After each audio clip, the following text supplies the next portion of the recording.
Well, hello there, ladies and gentlemen. Welcome back. How are you doing? Hope we're having a good time. Gonna continue this journey again. Back. Had a break. Took a week off. Saw some family. We're ready to go. We're digital today. We just did the glove. This is what the glove is. I don't know why we're like, haha. Put on. Feels good. All right. Shake out. Shake it out. I'm shaking it out. We're sitting in front of you again for the first time in a week. Let's get our voice back. Let's get ourself limbered up. Let's get ready for what is learning to draw, which is the simplest title I could come up with. I'm a big fan of the concept because what I'm doing personally is beginning my art journey. We say, day 8 over down there in the title. We've been streaming for 8 days. We've been learning off and on for decades, never really committing enough to, putting down the hours and doodling. We're in tutorial hell, I think it was called in an earlier stream. I really like that idea that I gotta call it what it is. I've spent more time in tutorials and YouTube videos and I actually have putting pen to paper, and we've started to change that up just a little bit. Started to do more of our time since the start of the new year drawing, doodling, and journally tackling this thing that I want to be good at. I want to be good at this. I want to improve. I want to be able to sit down and lay down a sketch of something from the imagination. Maybe tell a story, write a comic, do an illustration. And it's time to get that. It's just time to start working on that. So today we're digital, and I think we're going to be a little more digital a little more often. Maybe exclusively. Because I say we sat down and we started working on some courses. Because I have some courses lined up and I'm doing them. I'm taking them. Paid for some, subscribed to some, putting in the time, and I was taking some courses while I was on vacation. I had a couple of days where I had some time, and I started putting some art down. And we got into, more traditional tools. It was an exploration of values with charcoal and graphite and pastels, and I had picked up some graphite. For the journey, for the trip, so we could take this class. And I'm doing the value scale, and it's great. It's fine. But there's a line, there's a direction I want to go, and I guess the charcoal wasn't the decider. Like, oh no, I don't want to work in charcoal. Let's go full digital. But we're gonna explore a more digital path right now while keeping in mind the traditional fundamentals. Let's see if that gets me anywhere. I still think the answer is going to be time on tablet, time on art. You can see my reference there, my edge window I have ready to go, but we don't need that right now. We have our scene. We have a big piece of backdrop. Now I think, and I have I'm gonna need to do some better positioning of this microphone now that I'm got the tablet here in position. I think we got to move it out of our way just a bit. We got this big old white paper. Can I change the paper color? If I take it to like a gray, does that do that? It does do that. That seems a little nicer to do some exercises on, at least. To do some work on a little bit of background stuff. Didn't look like my pen was. It's the paper layer. Didn't look like my pen was ready to draw there. Cool. This is a vector layer. We weren't gonna mess with a vector layer right now, so we're gonna need our brushes, our pencils, get our workspace kind of set up. We've got some new stuff coming in.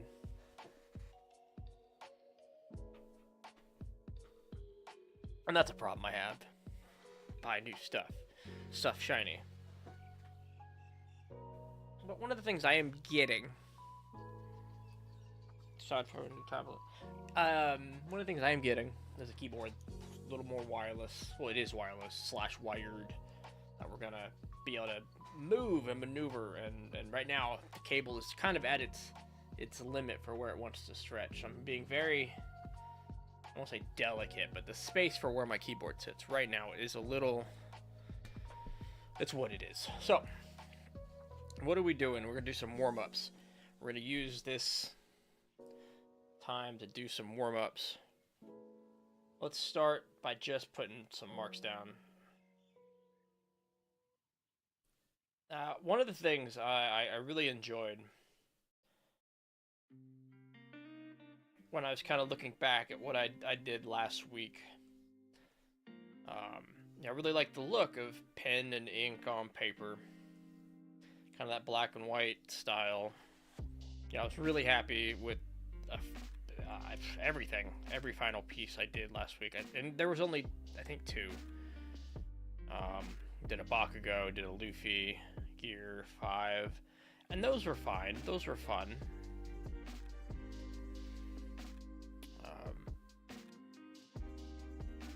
And I would hate to lose that feeling in digital form. We're gonna try to, I want to kind of try to maintain and capture that feeling with these pens and brushes. So we're definitely exploring, we will be exploring the software a lot, and the pens and the brushes. So I would love it to still feel like pencil and paper. Now we even have this, pencil brush.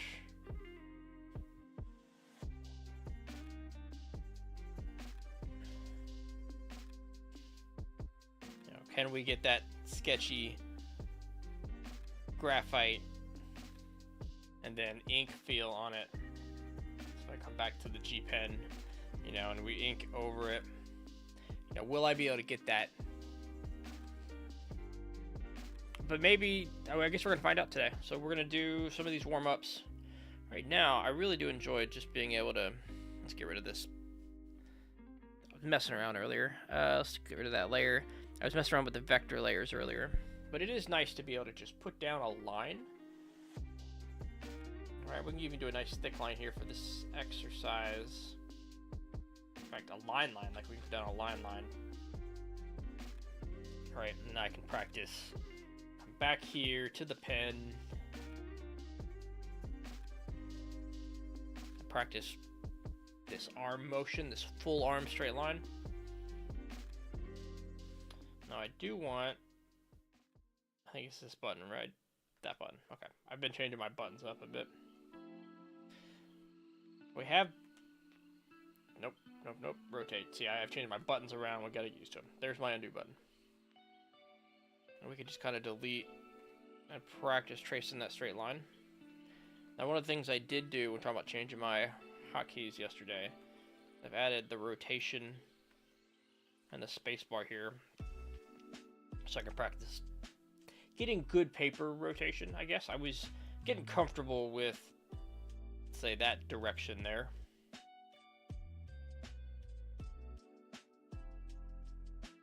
Now, I feel like I should hold back on undoing every line. Try to put like 4 lines down and then take a look at it. See, we're not getting a good start over here. We're afraid at the end, and we're really afraid as we go down. Now, my hand is kind of gliding on the pad. I don't know. Is that a habit I should break, or is it perfect? There's a nice glide to my hand, and I do enjoy it, but I wonder if it's affecting any of the pencil work or the drag or any such said words. But we don't know. And that's one of my problems, aside from not knowing what I don't knowing. As I need to stop worrying and draw, I think. I'm so worried about learning the correct way and learning the right way. I spend more time finding resources than using them.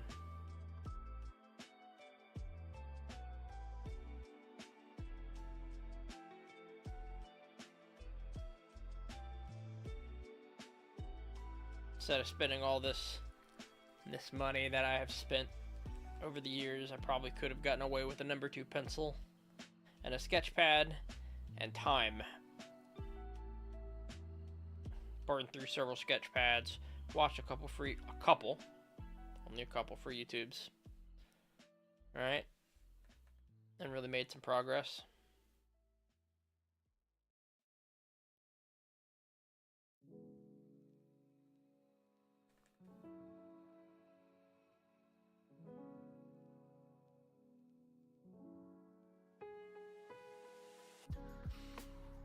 But here we are, and this is me, and I will do the best with what I've been given, which is all the time in the day. More tools than any beginner should reasonably have right to.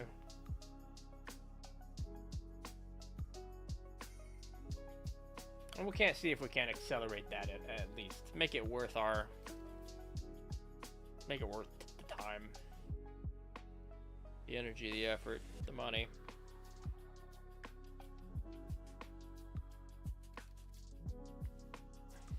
Tell you one of my two major goals this year.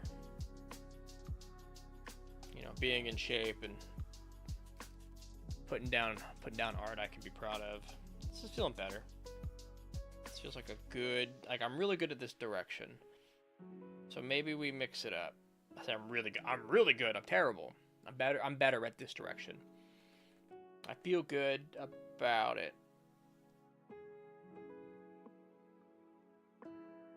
Given the opportunity to you know, redraw and draw. Let's slow down and see if we find a better path for our confident lines. It's also a question of what a good stabilization is. Like, if I take that up to 10, if I double it from 5, what does it give me? If I double that again to like 20,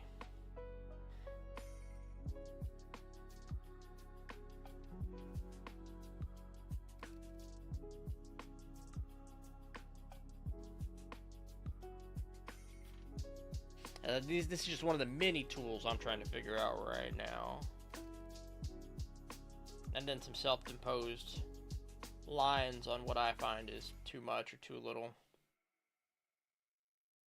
If we go fast, does the stabilization work better?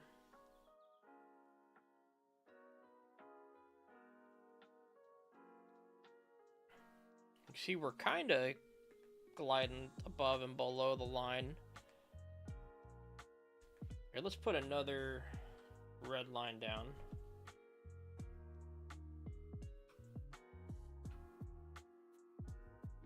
Let's say that one. Back to the pen tool, back to black. Let's do a line at 40. Then line back down at where we were was 5.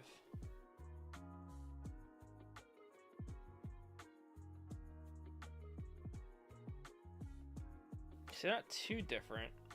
I feel like what we're getting is the confident stroke given to us. But if we work the confident stroke, yeah, they seem like very similar lines. Now if I go slower, you can see we get some wibble, wiggle, wibble, wobble. Wibble, wobble? Put that stabilization back up to, like, you know, a dumb number. Do it again slowly. Takes out some of the wibble, wibble, wobble. But it won't give us necessarily the straight line. That's gotta, I think, come from us.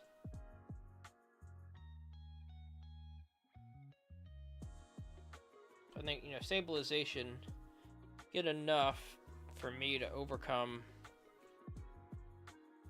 you know, being the digital difference, but not so much that it's doing the work for me. Taking a class watching a video the other day, and we're going to get into some of the practices from said video. But the general idea was, drawing boxes in perspective, which is one of the things we have been working at, is our lines, our shapes, and our perspective. We're drawing boxes, and we're trying to understand boxes and 3D shapes and tumble them and move them.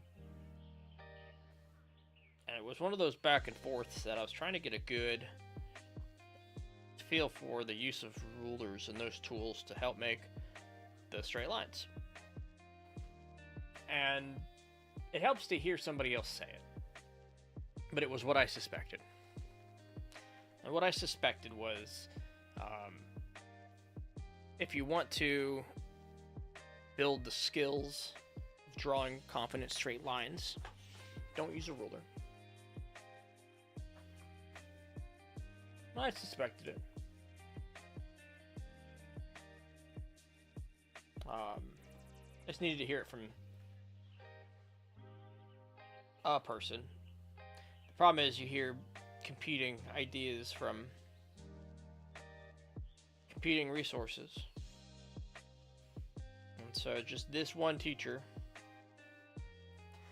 said this thing and then started throwing down the most beautiful, straight, freehand lines for her orthogonal lines.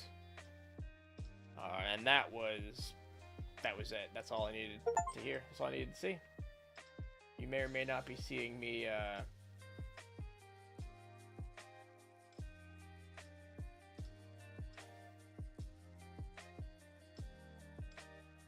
close an idle game. That's what you're seeing me do. It's gonna distract me. I just beat it, so no need to keep playing it. We just 100%ed Ben Dorset's Sheep Farm, or whatever the game is.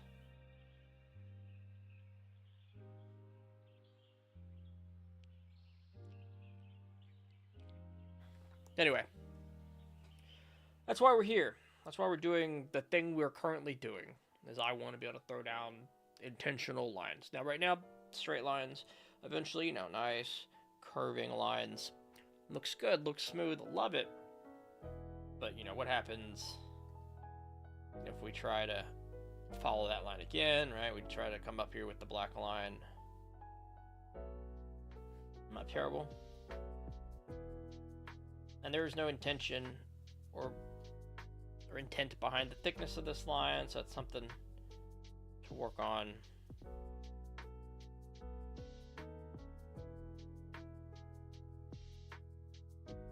And better than that, we could be doing circles. In fact, we used a straight line tool. And for the line, let's use it for some circles.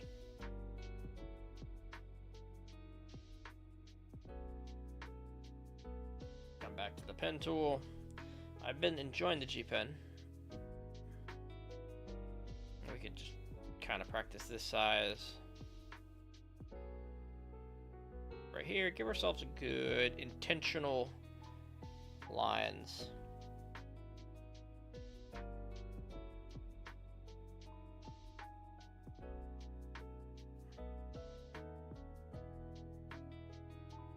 Then let's even do a freehand line that we're trying to get the connection here and here between these lines. Gives us a check on our circle.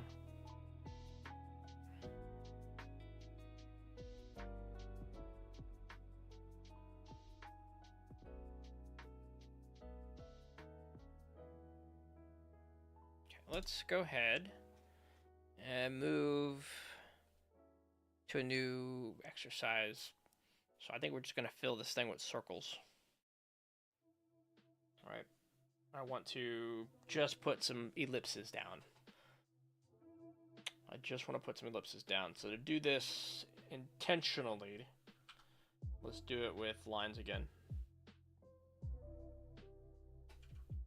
Let's go ahead and unrotate our page. And we're just on a portion of the page. Which is another one of those like digitalisms I've got to kind of explore. you know, how big of a page do I want?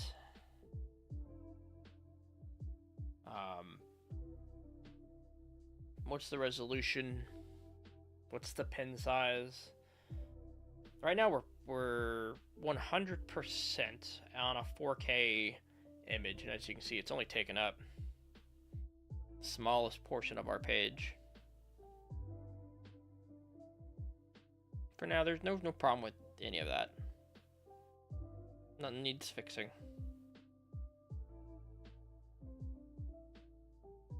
Alright, we'll work from there. Move it to black, get ourselves the G pen. Actually, we have a downloaded pen I like so far. Where is it? Lazy Brush. I don't know. We're trying out everybody's brush tips. I am keeping them sectioned away over here, but downloadable pens and brushes. I don't even know. It's like I can learn graphite, I can learn 2B, 2H, HB, 6B, and those are all traditional things. I'm starting to understand charcoal, pastels, but now I've got just infinite possibilities. We got to settle on what we like, what works for us.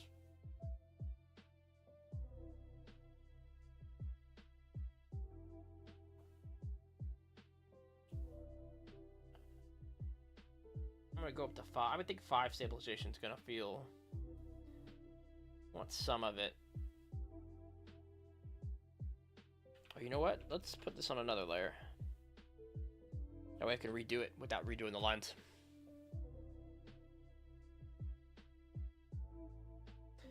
So I can't tell if these circles are better or worse. Let's take our time. Let's apply some of our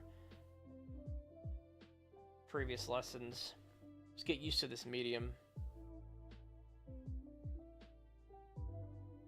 Now this brush, I think it's darker on second pass of a line. If I continue to throw light lines down. Feels like it'll be good for sketching.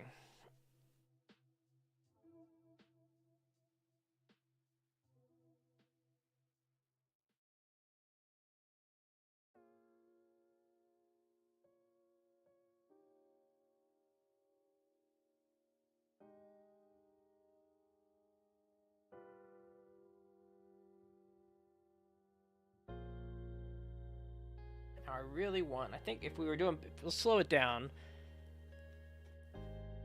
for one circle. And I think I want it to, you know, kind of touch the borders like that, but be perfectly rounded. Now that, I mean, it looks like an interesting circle. I kind of like the character and the line width, but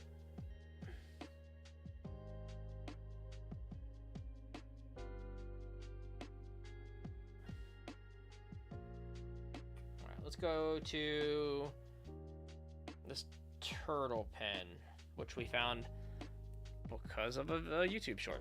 That happens. Sue me.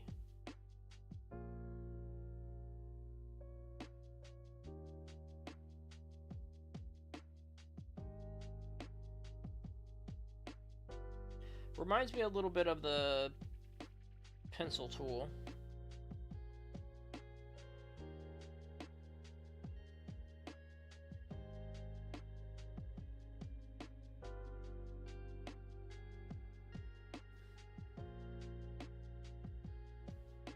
But you know, we can see if we do this.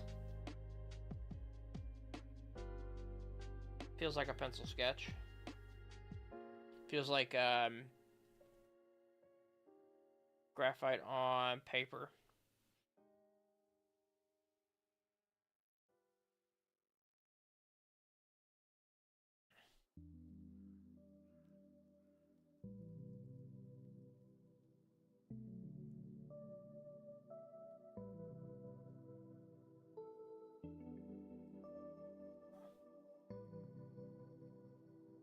Smaller circles feel so much easier. Still trying to use my whole arm with it, but let's do a wrist right there. Get used to dragging things around. It's another bit. You may have caught my whisper earlier. We may have picked up a second drawing tablet, a new drawing tablet. And it comes with a little square button-filled hotkey thing, which would be nice. We won't have to move the keyboard, even though we solved that problem a bit with a little bit of wireless. Anyway, got to get used to using shortcuts. And the hotkeys, part of the software. I think I'm going to have to do the same thing. Build some of those habits now, relearn a little bit of them with the new keypad. Whenever that thing's coming in. Let me check. Do we have a... I want to look at the UPS shipping code.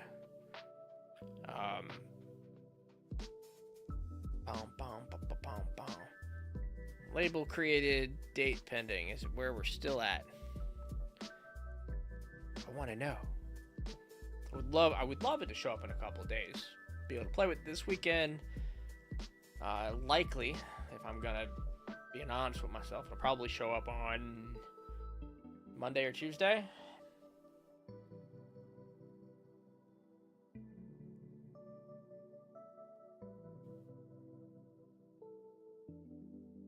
Feeling a little better with these circles.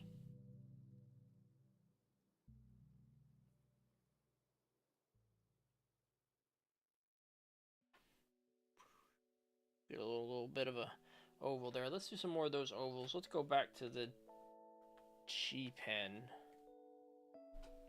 Give that some more feeling. More skinny ellipses.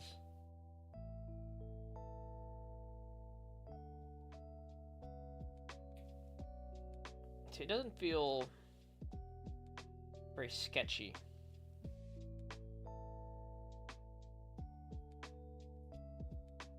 It's a very good line.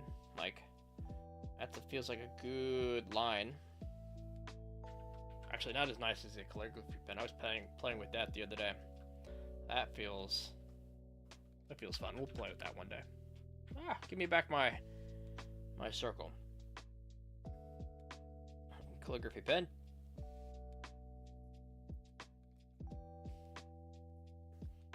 And I think for a lot of this, I'm enjoying kind of these graphite things. There, let's go to the pencil. Yeah, the pencil feels good. I wonder if we get a black... Yeah, see, we can... The more we write over it, the darker it gets, and it feels like graphite. I like that.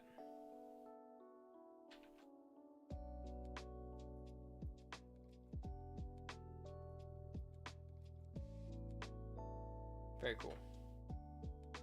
Alright, so that's the whole of that one.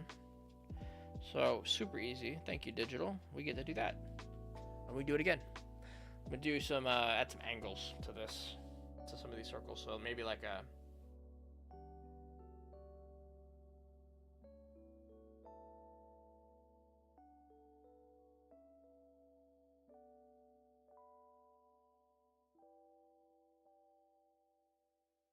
Gotta figure out... I don't just want to be throwing down circles to get used to throwing down circles. I do kind of want to make sure we're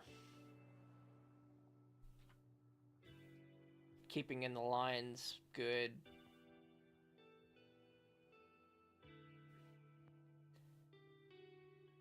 Giving these a circle-like shape.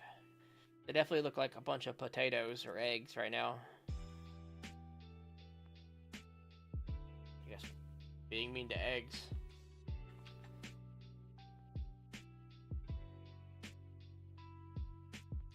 Do the other way.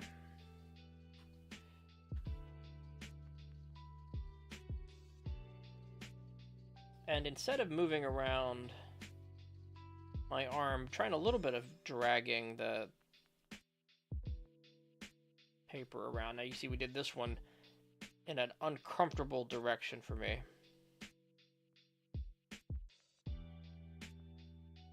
To the right, this direction feels good. This direction feels bad. Part of me wants to just, do all the uncomfortable lines twice as often to work them out.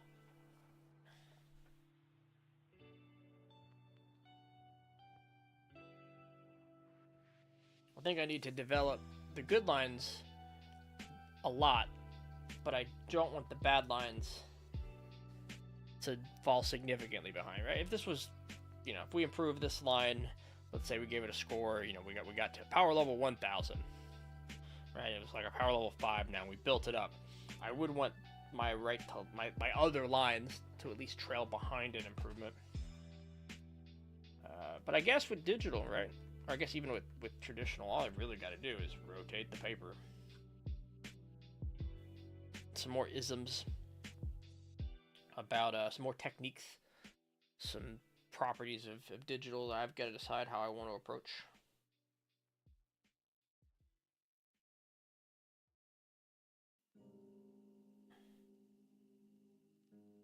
Like, I imagine I'm going to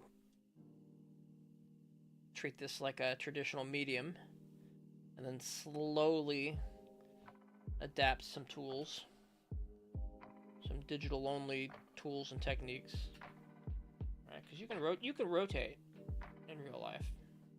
That's something that's, you know, it's fine.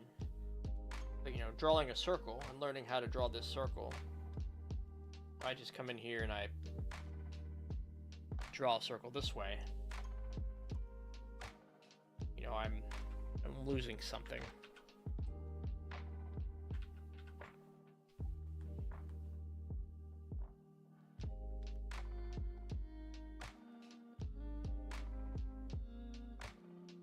Now, I might be able to make a better circle with the circle tool, but I'm not putting in the hours learning how to do it myself, and that is a skill. I still want to be able to pick up a sketchbook, then doodle, and not, you know, be completely lost without my undo button. But I'm sure that as I go and as I draw, I'm going to make compromises.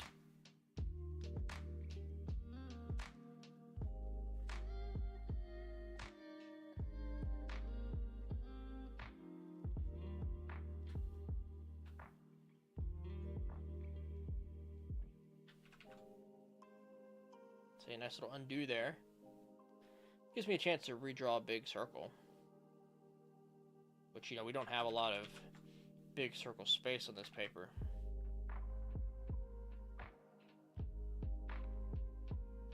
We can do this ghosting if I think that helps. We could, you know, give it 1,000 lines until we find the right one. Not the idea. No scratching, searching lines if we can help it. We do want to do something closer to that, and then get better at, you know, putting those lines down.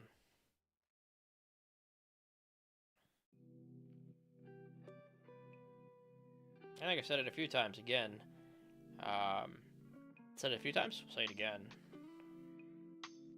All these thoughts, these aren't expert thoughts. These are a beginner trying to understand his way around his own art / learning process.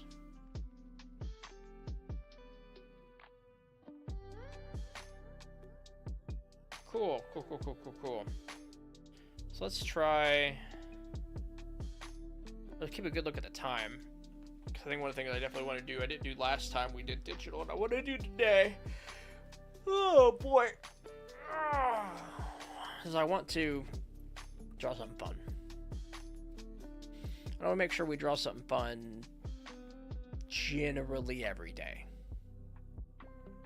Generally put something down, grab some kind of manga, some kind of page.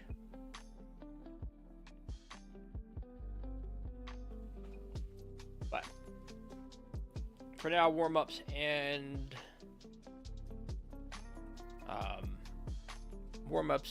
learning our studies on the menu. So one of the things I want to do today, get some more work on perspective in boxes.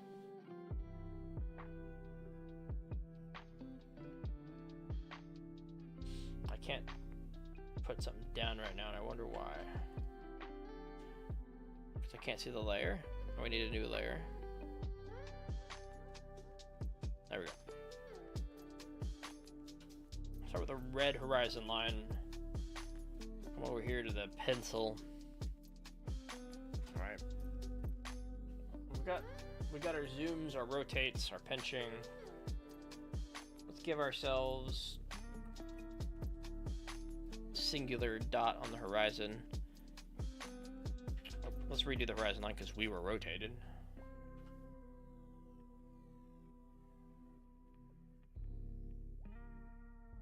Back to the pen. The turtle pen? Not the turtle pen. I think we're sticking with the real, like the G pen, the real G pen for now. Size 15. Interesting. Is that size 15 seems probably right. Probably right about right. Hello there, I put Open Tia. Hello there, welcome. Hope you're having yourself a good day. Still have been unable to find and fix the volume of the follow button, so that might be a thing we completely mute. But regardless, hello and welcome. Hope you're having yourself a good day. You're here, I'm here, and what is on the menu is learning. We are learning to draw.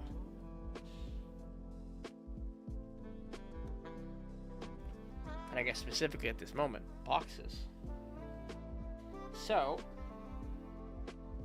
realistically, if I were doing this on paper, that's what I'm trying to keep in mind, is how I would approach this on paper. I would rotate it, right? But when I rotate here, I have a hard time finding the vertical. Hope you're having a great one too. I am, thank you. I want to put the pencil. I want to sketch this a little better. Sketch it. I want to do these searching lines right now. Is there a hotkey for reset rotation? No. Now, that line's okay. Let's sketch this out real quick. This line, I don't know why I put it directly under the this perspective line, if you will, and we're gonna show that. That's just gonna make a very boring kind of box, isn't it? All right, one of these. You see, one of the things I'm struggling with, of course, is getting these lines straight and intentional, and the sketching's kind of helping. It's showing me the almost the average of the lines. Good, bad, or indifferent for how I should be learning this. I really want to be putting down one solid good line rather than these searching ones.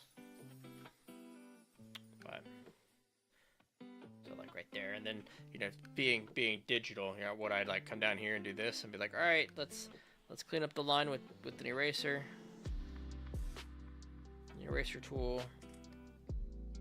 Carve out the average of those lines, get rid of some of the orthogonal lines so we have them for later. And lift the pen up occasionally so it's not all one big erase. But yeah. Okay, let's come over here. So we're doing 1 point perspective, so we're facing it straight on, and we're drawing squares. Squares, not rectangles, because that gives me something to try to, some standard to try to measure. Again, the vertical lines, feels like the hardest one with a rotation. So if I want to or without a rotation, even with the rotation,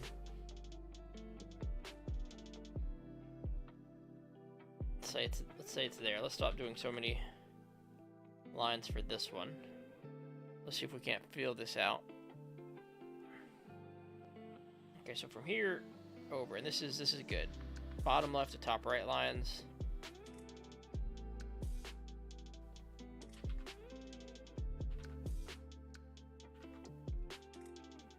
That feels good. Right about here, going up.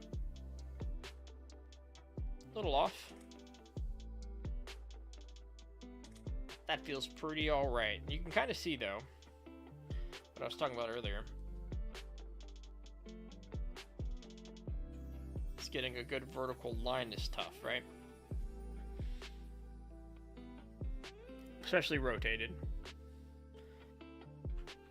Because I think when I'm rotating it, what I'm losing, it's kind of a reference for the bottom of the page that I would normally have with paper.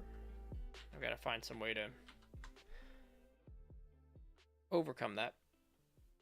But for now, let's stick with the freehand of this. I mean, we're going to be sticking with the freehand. Point of what I'm saying is not changing it up. So.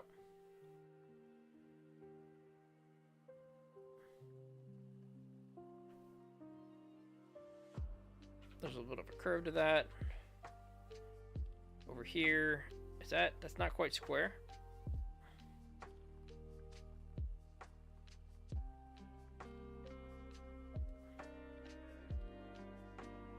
And this line, this is something we can now rotate because I've got a start point and a finish point.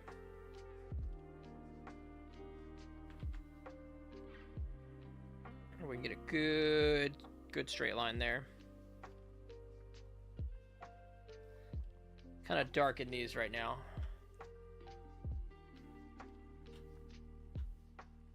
I think we're finding a pretty good pace for confident, but not like super fast drawn lines, right? Because that feels better. All right, let's go ahead and reset the angle. Let's bring it over and let's get that line here.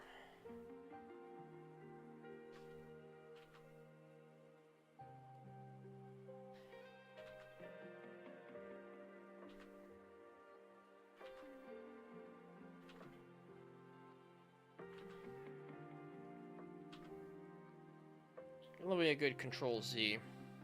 Now you can see what's happening here is they're kind of converging right in front of it. They're not converging at the actual vanishing point we've set out for ourselves. But let's work with that for now. I found this hard yesterday too as I was working on this. So you see when I draw this line, feels like a good line. Rotate it back. Now that's not a cube, so we do kind of want this to be equidistant. Not equidistant. We want this to be a cube. We want it to be equal on all sides. So this turns it into a rectangle right here. So if this is a square, we kind of have to eyeball how far back it is. We kind of have to guess. Let's rotate this again. Let's bring it up and zoom in. Let's. Big lines are easier, maybe. What about something like? We're finding it. We're trying to find it. This is too big. This angle's wrong. See this?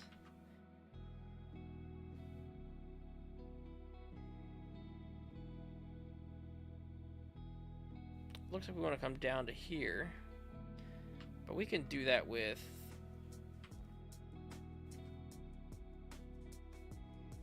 here. Let's give ourselves like the top of the page. Say that's the mark. And I can Control Z my way to that. Does that look better? Looks better. Not perfection, but we're working. And we've got a good vertical line, which again we should be rotating if we're having trouble. But now finding that vertical at an angle feels rough. Right, let's give ourselves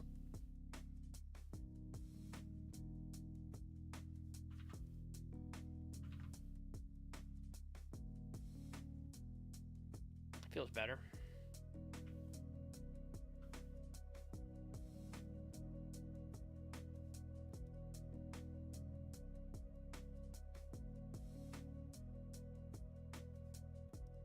Now we'll check this in a second. But what I want to do is do the interior boxes too.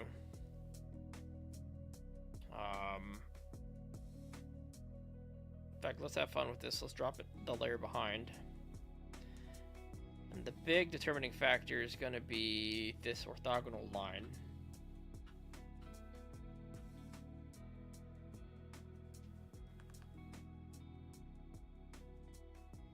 And this is what the undo button's for.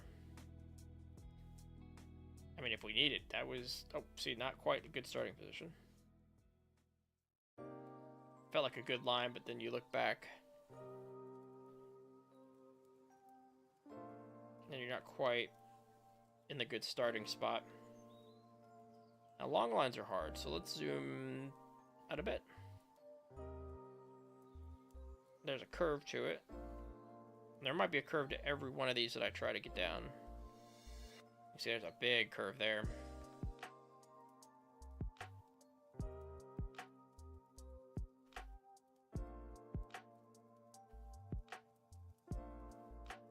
Let's try to be more intentional.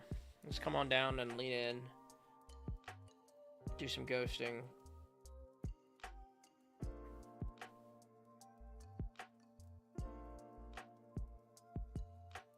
Because I think what we're doing when we go fast like this is we're just rolling the dice.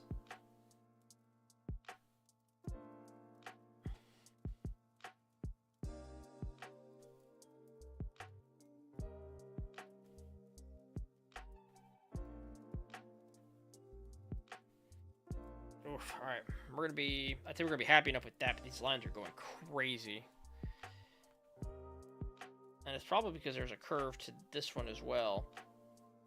Right. So let's put down a line that we're kind of happy with. Let's lower our standard a bit. Right. And then put down the rest of them. I'm gonna draw over them too with straight lines and see how bad that curve is. Again, rotate. Kind of zoom in here.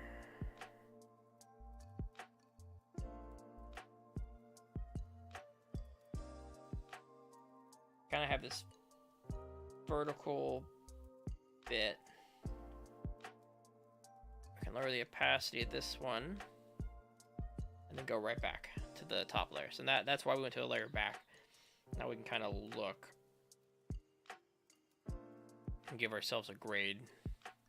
All right, best way to do that's probably create another line. Nice. Let's give it a good blue this time. I'm going to try to make sure we're dropping it in the center of that vanishing point. Because it's a big vanishing point. It's a thick line. Generally, that's pretty good. I'm kind of happy with the orthogonal lines we've made. Now they do get messy up here. Up near the top, where's right here? They do get messy, like up there. I guess we need the tool. Yeah, they get messy up here. But down here, they're kind of close. Actually, this one here, this line there, you can see we actually quickly pull away and we make back. We're doing this, you know, mild curve there. Doesn't quite look like a square. As I'm looking at it, looks definitely like a elongated box. Let's do our blue lines again. Here we'll go orange. We'll do orange lines. And let's look at the horizontal or perpendicularness of the faces. You can see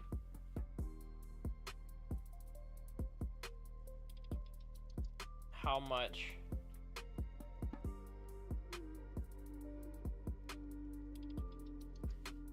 we're off in each of these places.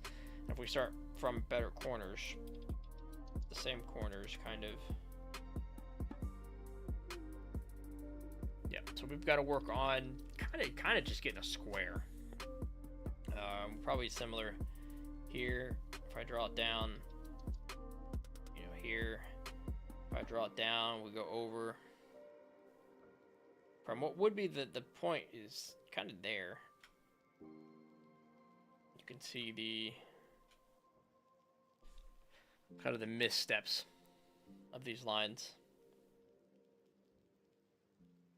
And then from those positions, like that changes all these orthogonal lines.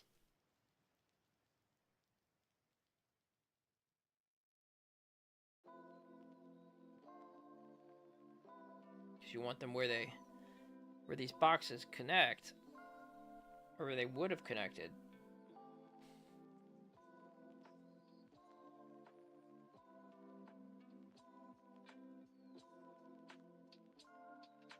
Which of course changes the whole shape here.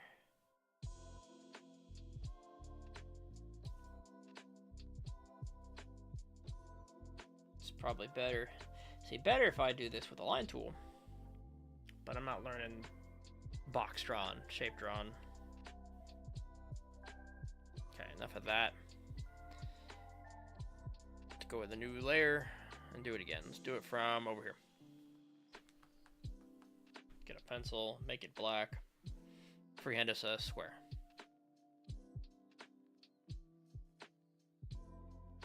So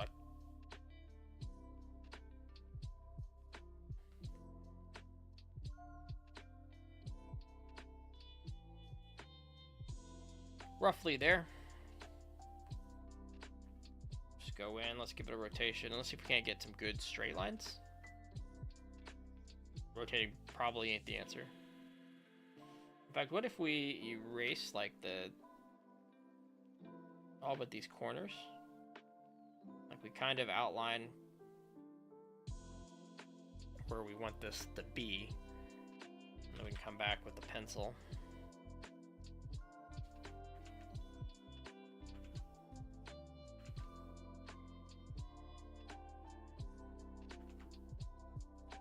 We're just trying things.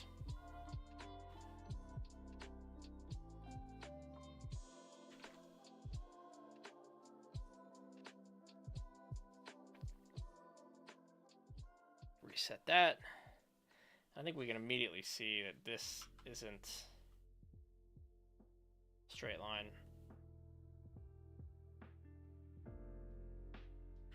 Right, if we were doing this box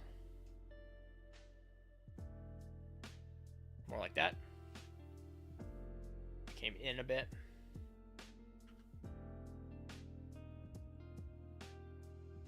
Right.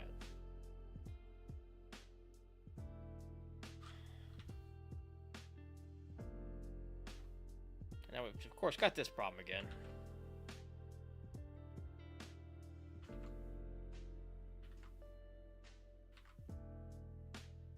Kind of all my lines take the long way there.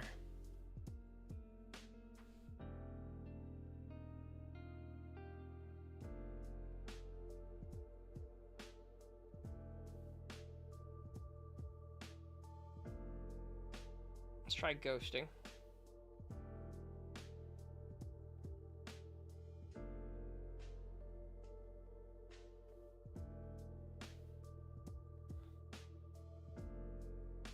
So it even curves right there at the end.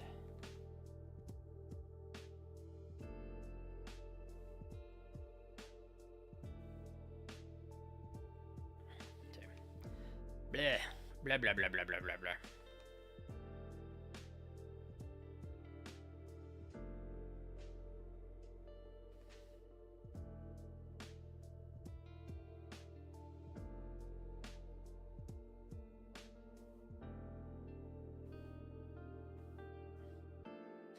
Zooming in or zooming out? So zooming in makes it a longer line to draw. Zooming out makes it a shorter line to draw.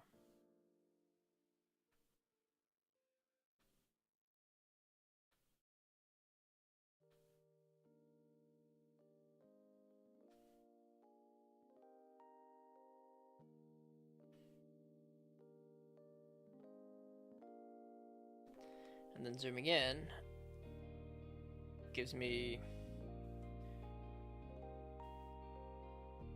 Oh. Feels like zooming in would be the answer. More accuracy, but more time to be inaccurate.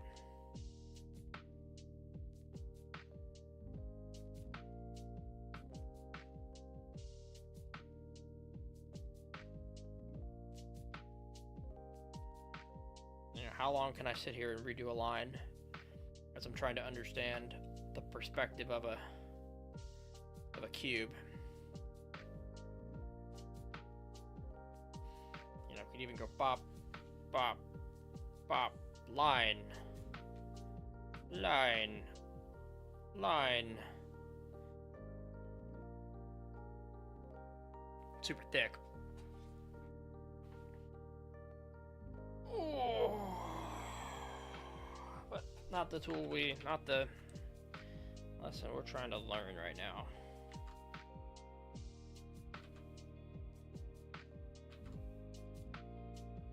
Alright, we're not gonna spend this much time on this. Come on.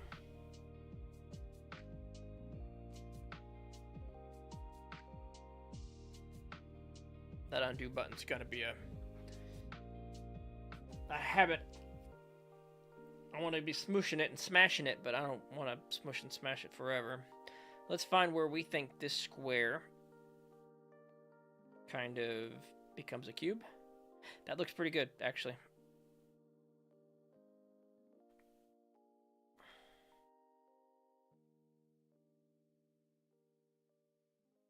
Let's draw this line here.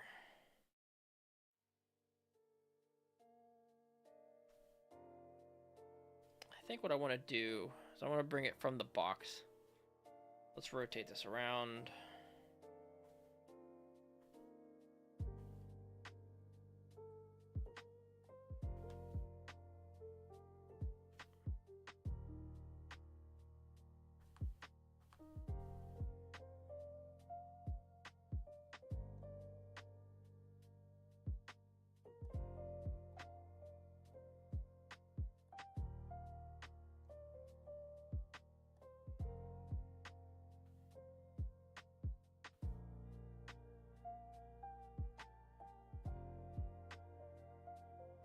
It seems fine to me.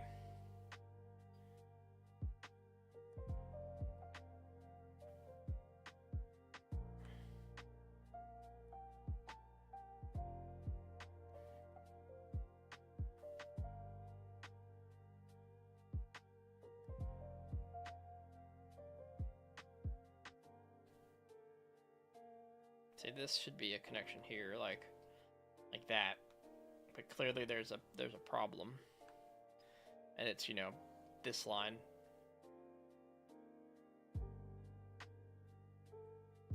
So let's work backwards a bit. Pick a line we think is good.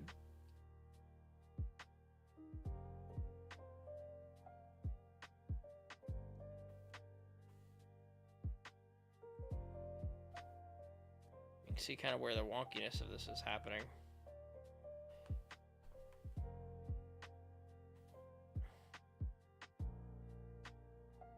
See if we can't put down some good thick lines. Oh, right.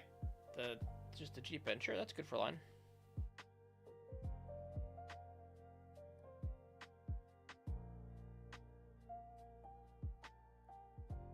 Maybe 12 if we're going to be pushing down that hard.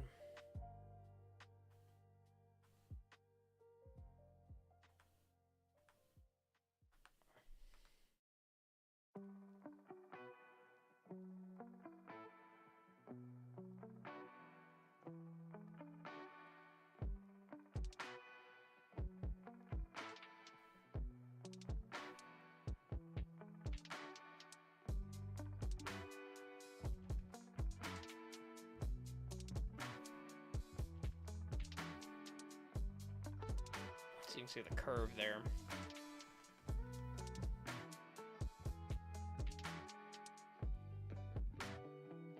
Now, let's go ahead and break this down with the line tool. Let's get a good look at the issues. Oh, I forgot we were upside down.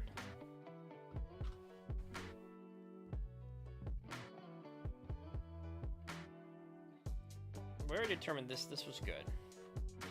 Right? So then it's this bit over there. we really want to break down.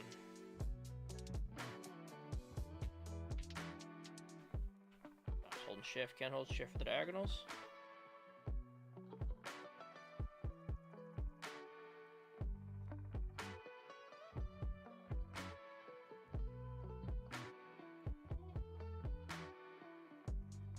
We can see what? Big lines, big mistakes, or starting from this corner, starting from that corner. This one seems fine, that one seems fine, but they are the ones that kind of start the whole...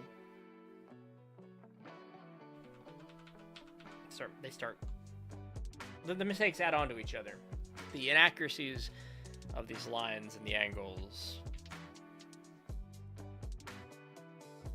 But probably better to draw more boxes than it is to limit over the one. So that's what we're gonna do.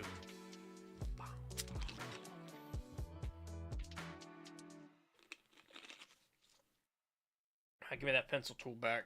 Give me another dark color.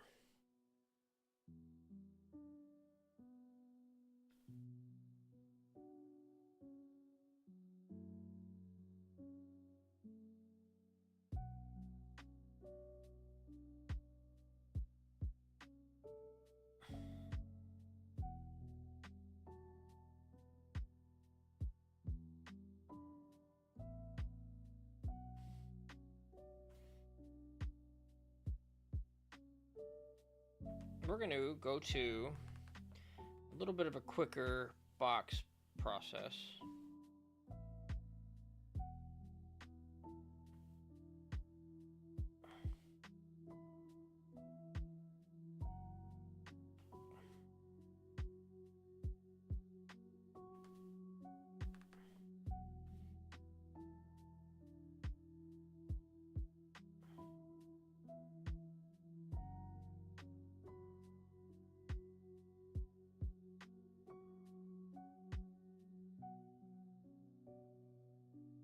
Make sure some of these lines are straighter.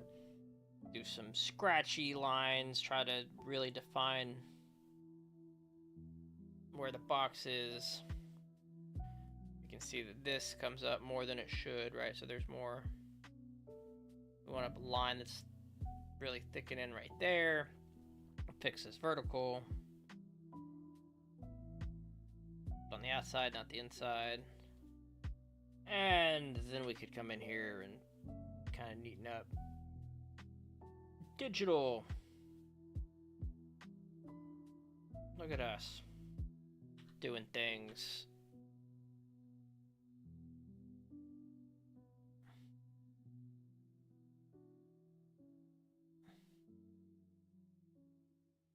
All right, let's go give that a light coloring. All right, we got the side down here. Bottom is red.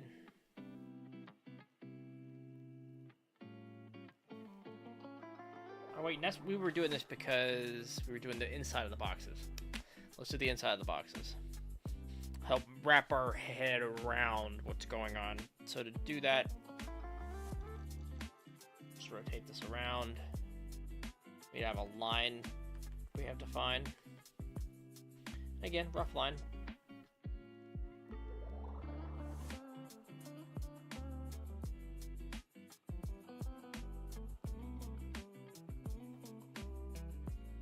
We do this kind of colored pencil.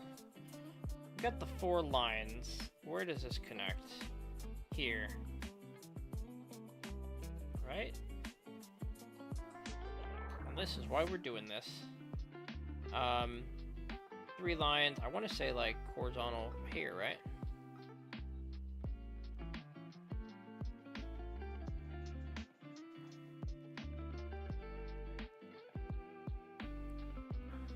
My brain is breaking. 1 second. I need a plane to kind of like that on the inside.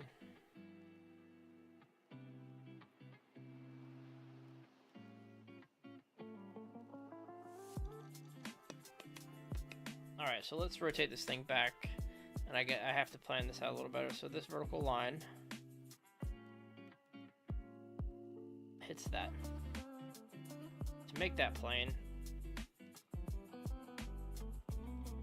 on the back, we would do something like that.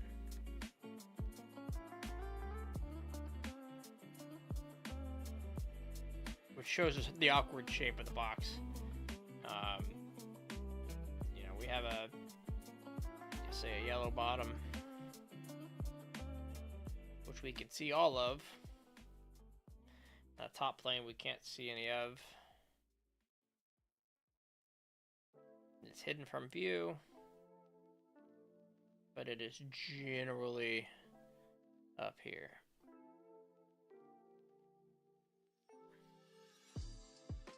Now, what looks awkward about this, and I think it's kind of this corner up here, kind of extends out more that way, and we should, you know, be bringing it in kind of there. And that might fix it, but all right, moving on. Boxes. So many boxes. Let's do a quicker one. Then we'll go to 2-point perspective and play around there for a bit.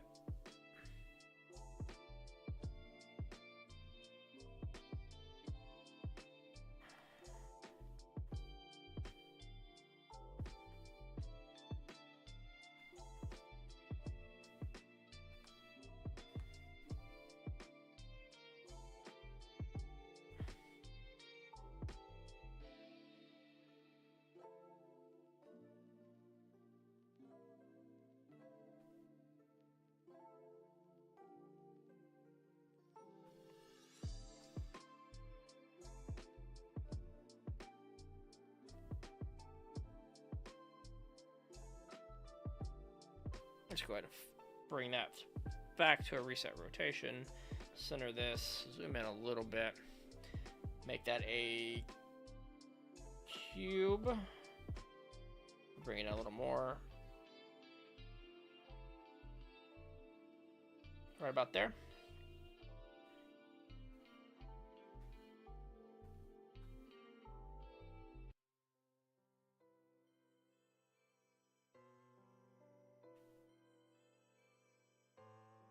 Wait, if I double tap?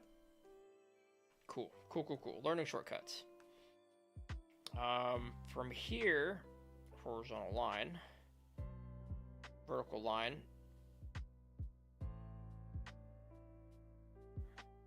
As you can see, there's a little bit of a discrepancy right there. I think this line is just about correct, but you know, if we add in some, darken up the real line best we can. Like, we're really just adding uncertainty to it rather than certainty, which makes me feel better, but I know is wrong. Ain't that just the way this goes? Ain't that just how we're playing with our art? Like, we'd want to be taking lines away to add the certainty before we were, you know, adding lines. We can just like shave it down. Tell ourselves where the real lines are. Take out some orthogonal lines that are hiding back here.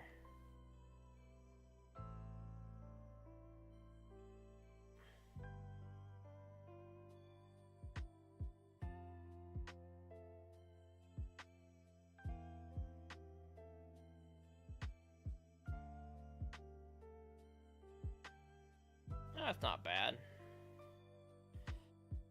Let's put that pen back here. Let's rotate it.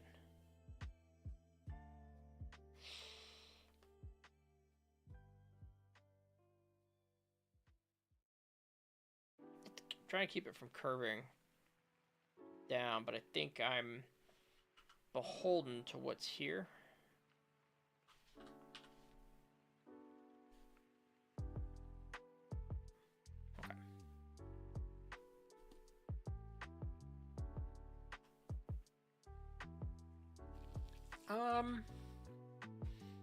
Let's do that quick shading in, bottom red. help the brain kind of look at this shape. Get some pen time in with graphite shading.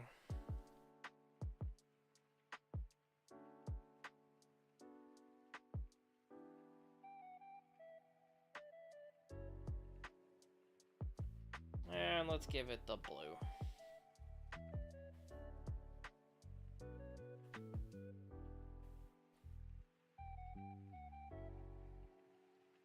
Now, there was something in the perspective class I was taking yesterday that talked about the shape and the size of these that was important. I need to recall it.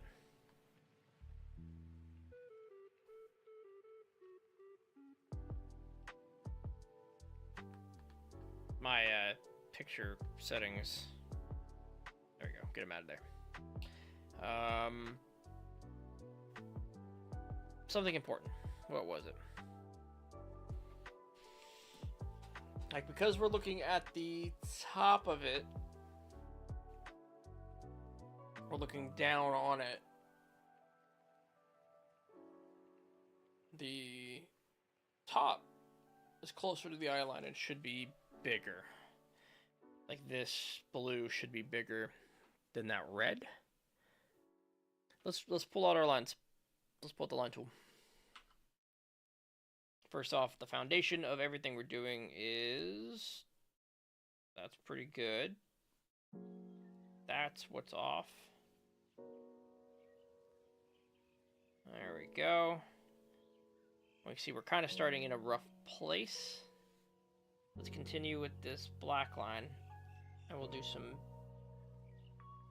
We'll hide the layer to see what we're seeing.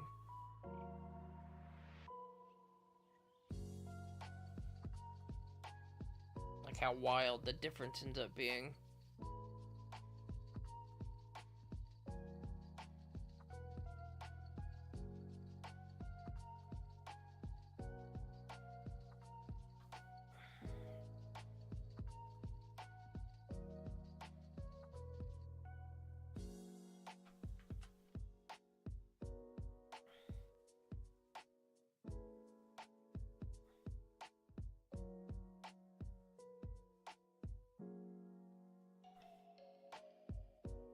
You see, even that doesn't quite match up, and that's probably, you know, the fault of this line generally. Let's take back that line. Let's do a good vertical and a good horizontal. Yeah, we're still not getting lines there. I think we're just gonna fudge that one. Take away this.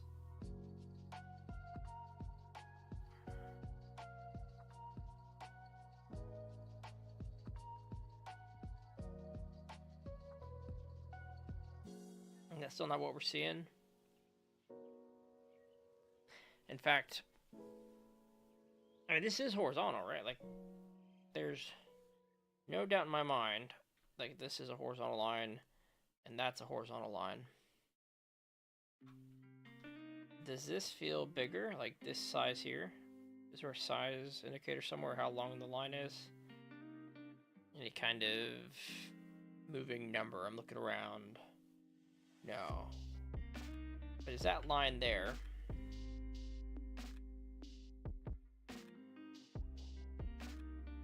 Bigger than that line there? Because if we're looking away from a square, I guess this is horizontal.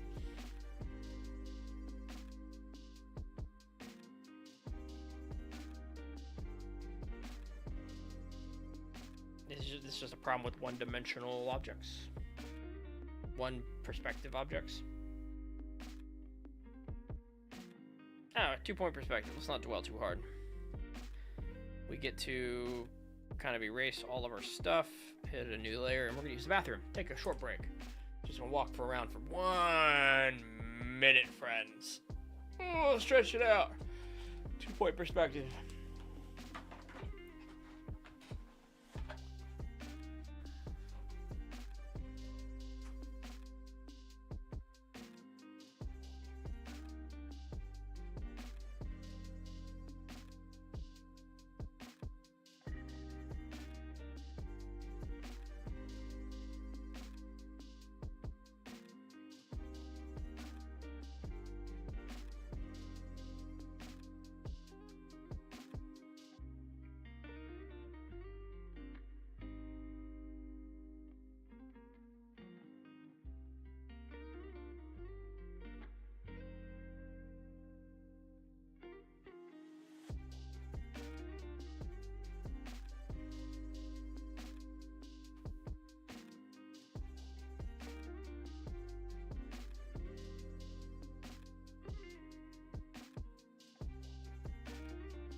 have an email.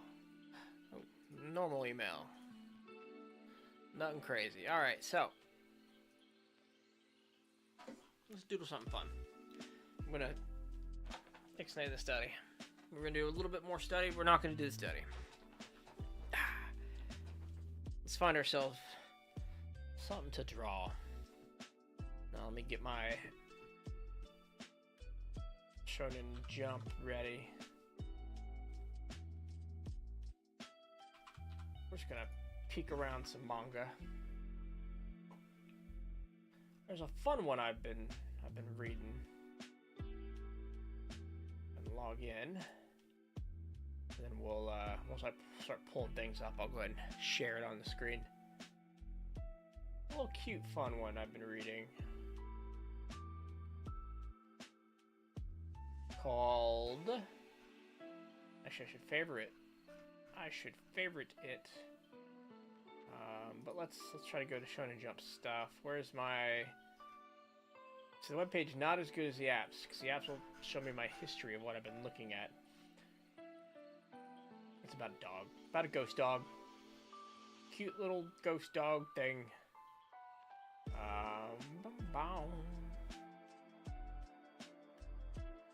New One Punch Man. I read that the other day. Let's do a One Piece. Let's do something One Piece. A lot of chapters. Just gonna pan through a couple of these. Not the latest stuff. Let's go back. Early chapters. What's on 74? That's the kind of Sanji I like. Something, something. Alright. How do I navigate? Do I have to keyboard this? I do. Wow, the Fishman arc. Okay.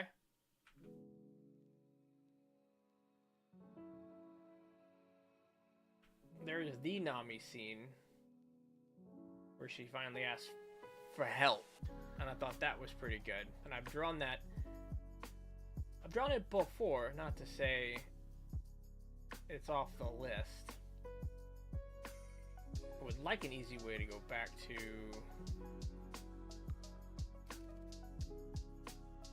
oh wow, this is oddly sized. I'll fix that in a minute once we find what we're doodling. Haha, the funny number. You can tell we've read all these.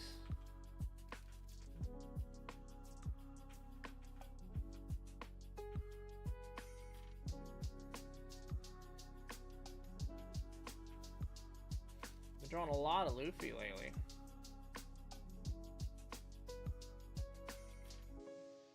Maybe less Luffy. Somebody else.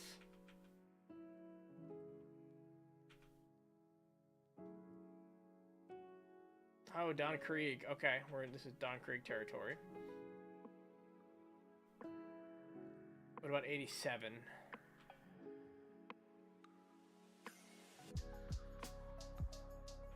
A little bit of Usopp's story there. 90.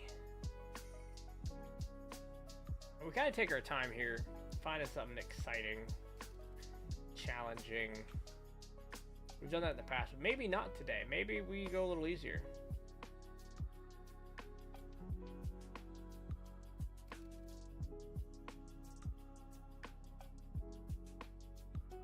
I mean, again, we've been drawing a lot of Luffy. Let's say something simpler, and then we're back to Stretchy Boy. It was a lot of fun to put down.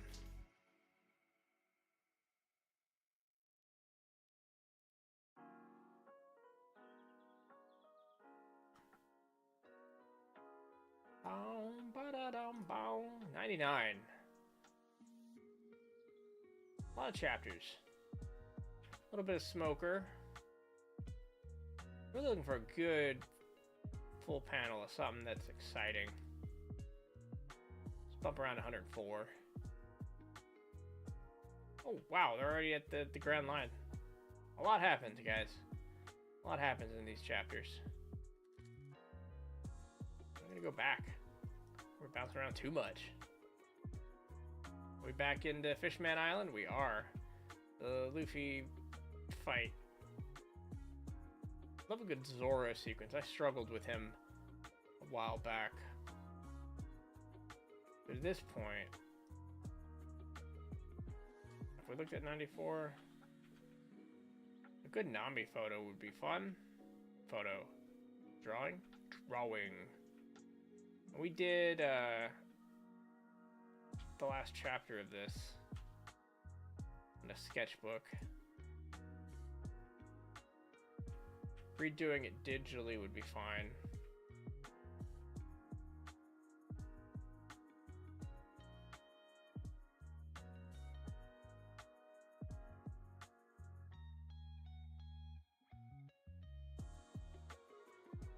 Good angry Luffy with some good lines, some good shading lines.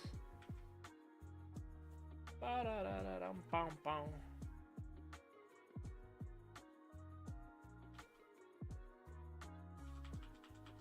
All right, let's settle on this.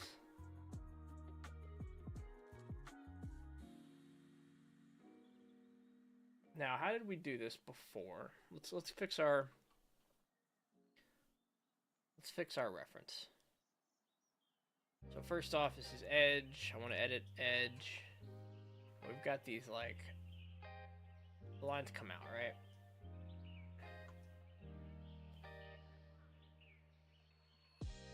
I wanted to kind of stop at the manga. I wanted it to be the whole page, but also that's pretty big. It's pretty wide. Now, if I shrink the actual window,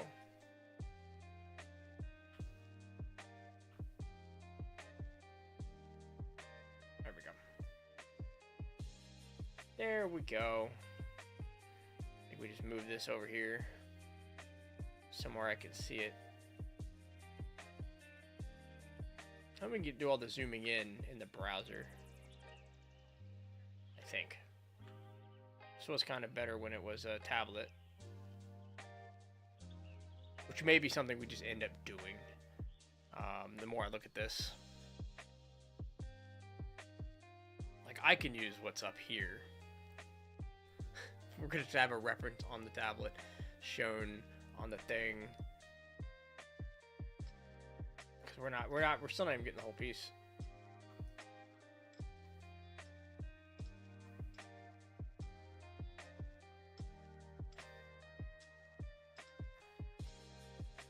And the more I shrink it, the more you see other things. Oh, go to one page. Please go to one page. Oh, that's so much nicer.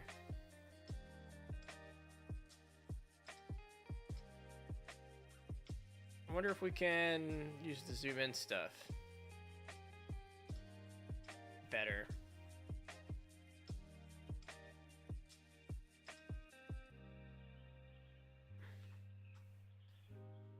It's looking like we've got a bit of a better reference there.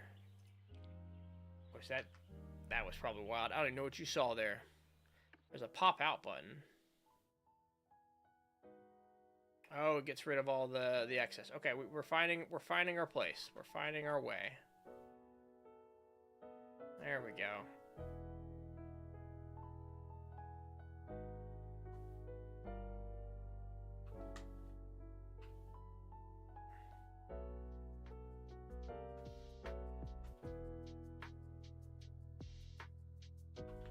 I'm stretching that all to hell, and we don't want to do that. But we can bring it in a bit here. And just live with that.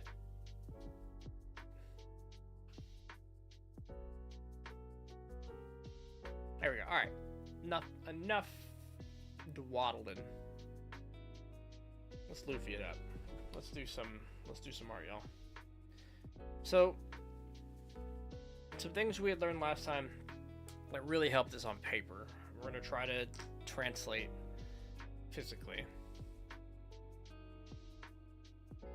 I gave myself a space to work on. We did some measurements.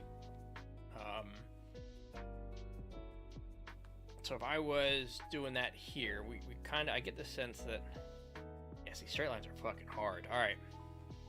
Right away, we were just handling that out. But I want to get a good sense of where I want to draw this, right? Like, between these two lines would be great, although we have a lot more space. Let me move this and move this window around and look kind of where. That's actually not terrible. You see me just kind of get an idea of where the lines line up. There's a point where, like, all right, we're gonna do everything but trace. Trying not to trace anything. What would sketching? How would we sketch something like this? Measure. Make sure we're observing well. Use lots of layers. So kind of in this box, we've got a piece of wood, a blade. That's the blade he's grabbing onto his fingers. On the inside of it, that blade extends kind of like that. Or like this.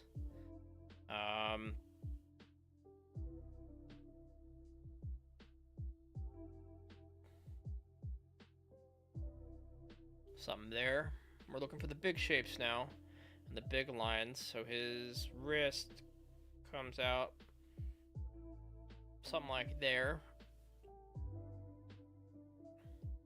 Let's get the shape of the head. It does extend above. But what is the angle in relation, let's say the side of the head in relation to the bottom of the page? Something like that.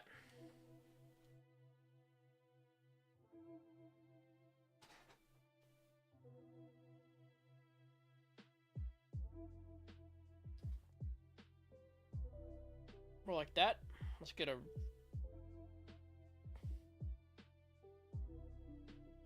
now that line itself cuts in a little more over here. Right, we get the curve at the bottom of the head. If we're sketching this out, and we are sketching this out, where are we at? What is the center of this page? It is like the center of his face. We get the nose. Let's just try. Let's just make some guesses. Kind of over here. His mouth. I mean, honestly, his mouth is more like this. Then extends into wherever his fist is. The nose up and over a bit more.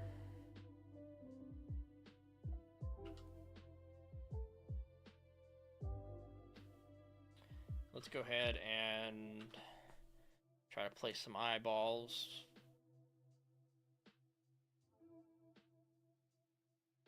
This nose comes up more. Center of the page. Where's center of the page? Let's guess it's right there. Nope. Let's guess it's right there. Center page is mostly the text box here, which comes out, and we have much more space here than we've given ourselves. This is totally not in line, but let's keep adding things on. Let's just say that text box. Let's get a measurement there. It's a little more than a third of the page width. So what did we say? Like right like that. 1, 2, 3. Bop, bop, bop. That's a little short.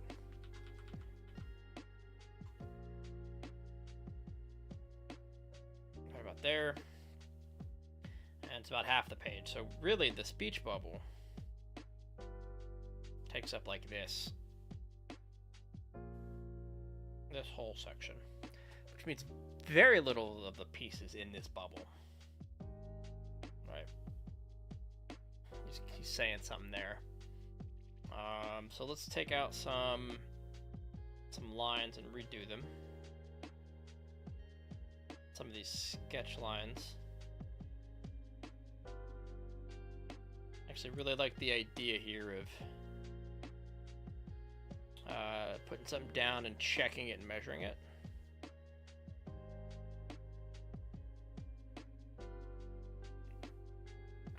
Let's see.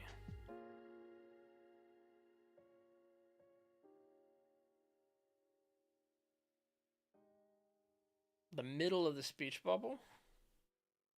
We'll say the bottom of the page. We'll see where that measures. Yep, okay. So his chin starts wherever the middle line is between kind of this line and this line. So we'll say about here. We get his chin. Kind of there against the hand where it disappears. Alright, then we get this line.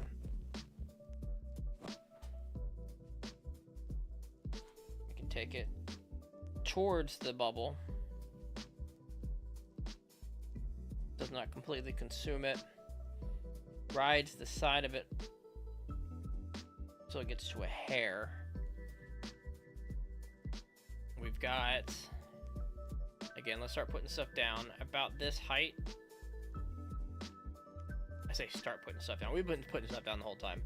Let's start mapping out and guessing on some of these locations. Because this is...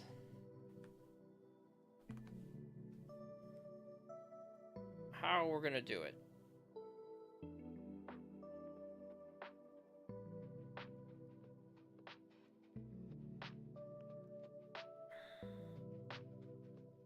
Oh, we're going to learn. I think what we're seeing wrong is the angle here and the width of the jaw. Like, are we more up here? Is there more there?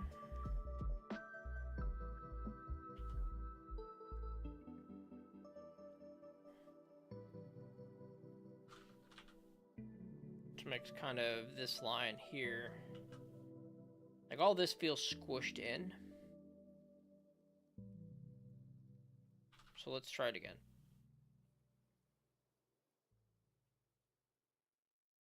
Maybe it's the angle of the fist.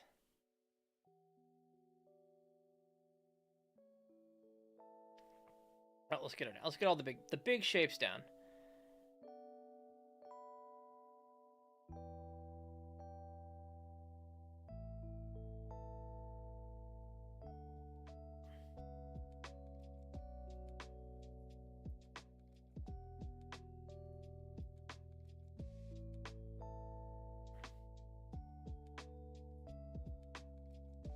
Got a lot of like vertical lines here. They're all much thinner than that. But better angle on the nose.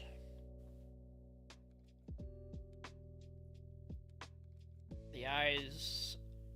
See, we're squishing. I think we're squishing the ears down too much over here. Hey, Marcelo. I'm doing pretty good. The name of this brush is Just Pencil. We're using the basic Clip Studio pencil. Brushes are definitely something I have yet to fully explore, or even mildly explore. We downloaded a couple that were popular. One that popped up on a YouTube short. So I figure eventually we're gonna build up a library of pencils. I think this angle is just on the ear. Yeah, that's better, and it lines up reference like to this part of the nose, so like here instead. So like there in the speech bubble, everything's kind of running out of shape now. Like, how far does this go? It's a big ear. It's a very big ear, and it probably is behind a speech bubble that goes a little taller, but Then again, it doesn't. It does. It does. Actually, the whole speech bubble is the size, is the relationship size we're using, and we've already gone way off base with it, because it is the top of the eye line here. Maybe it doesn't dip that much, but it is what we have to show us the relationship, like this line here. And then the other one does more or less the same. Kind of comes in. Oh, I would love advice. I would love advice.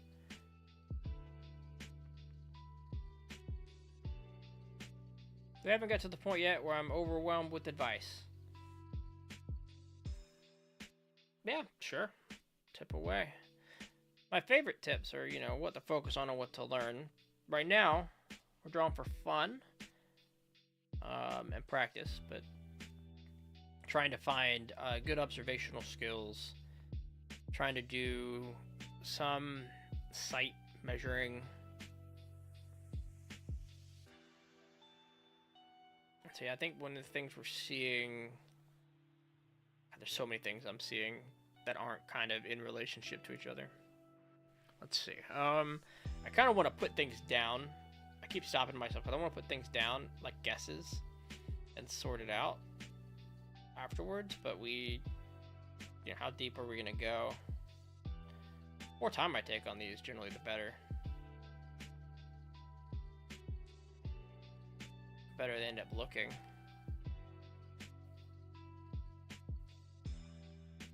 But I haven't done this digitally yet, and I'm kind of figuring out workflow. I can see there's a gap here that's, you know, too small. The nose is kind of in the right space. Nope, it's actually needs to go this way. So like kind of here, rather than where it's at. Right, and this whole thing's got to get moved over. I mean, all of it does.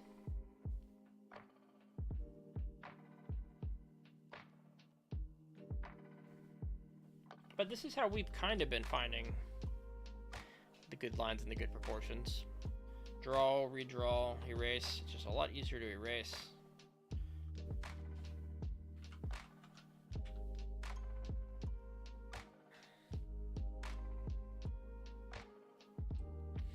So let's think about where things are in relation again. So we're kind of doing everything to the speech bubbles, where our measurements came from.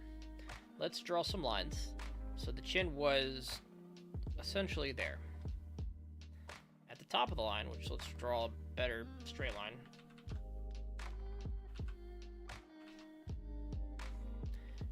What we will see is kind of the bottom center of the eye. Vertically, let's frame this out, and then the top of the ear is the top of the brow, wherever we end that. We need a top of the ear measurement though. Over the speech bubble, it's about a little less than half. The ear is cut in half somewhere. So if we do the ear between here to here, we get about that much space. Nope, that much space. So we're kind of in this territory for the ear, but that suddenly feels too small. Now the face also isn't close enough, so maybe that's some of the problem too. So let's bring back, let's do some light erasing.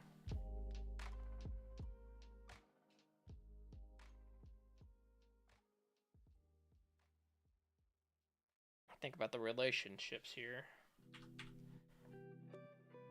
This one, again, the angle.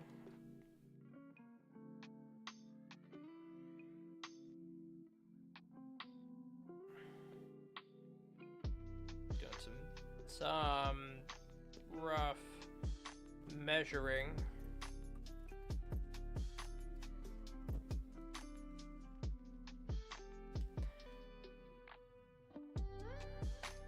I mean, the line that goes up to the hairline is only up to the height of the speech bubble. It is at about that angle. It does come down at this angle. That does continue. It is just hair, right up here, up and around. And then this angle is, yeah, it's right about there.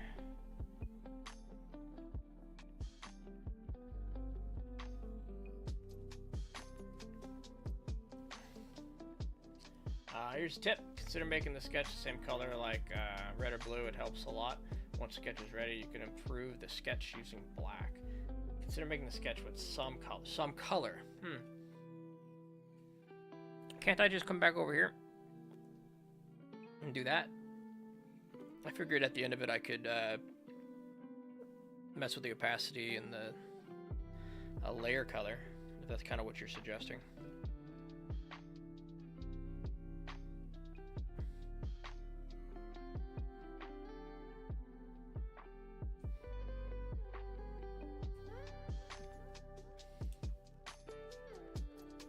I have seen that done often, at least sketching in a color.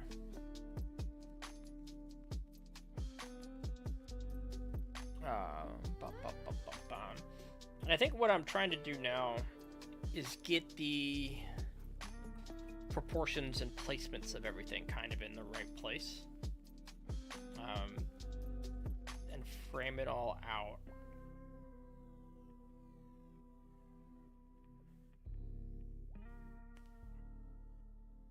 But I mean, I assume by looser sketch we also mean like quicker. You know, get something down. But I have a terrible eye for where things are and need to be. Terrible at the moment. That's what you do with Maya's drawing.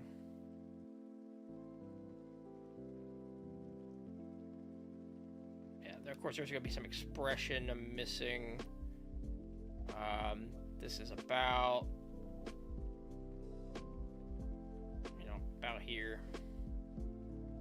We go to the top of the ear with the brow, but the ear still feels small. In fact, it feels, I'm going to bring it up to there.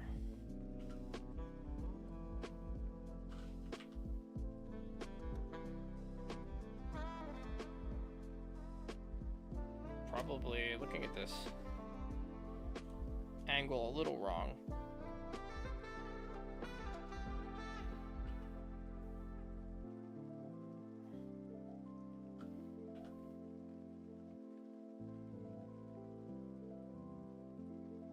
Okay, let's start putting more in. See, this feels squished. The whole thing feels squished, and maybe because the speech bubble placement and the ear, right? And if we were more accurate, this whole thing comes up a bit.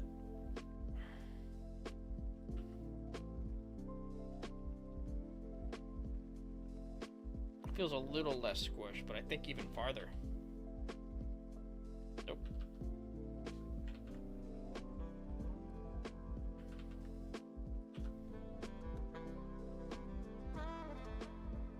Here.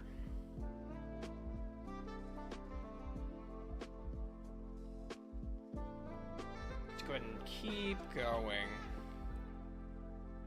Distance, near equal distance from both sides. There's a spacing thing we're gonna have to sort out there. Yeah, this is a good line, but it does change. It kind of curves up. Maybe not that much. Have more of a curve to it. We can worry about the hand later, right? Have like this fist here.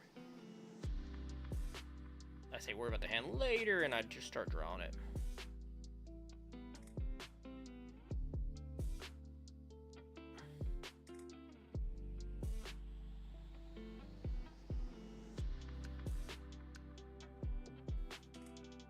was the oh, I see, this line's important to consider.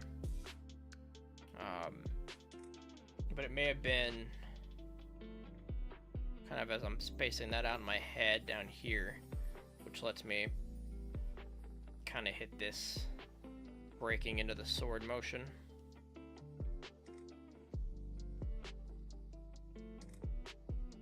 There's a gap here, the finger.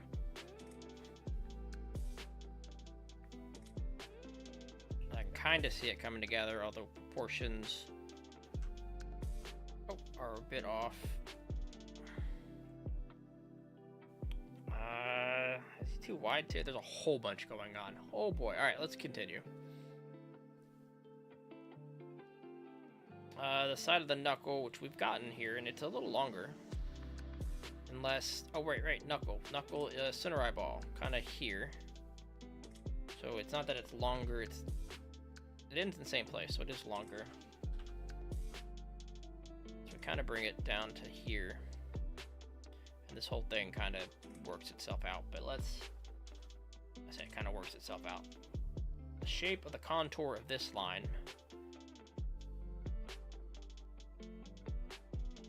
Let's just get that there. Because what we want, is this face to come back up. And we're on the cool pin. We want it to come back up at that angle. That much space on the side of the head. Don't worry while you're making a looser sketch, because you can always create a new layer and improve the sketch to sketch. Which part aren't we worrying about, and which parts are we worrying about?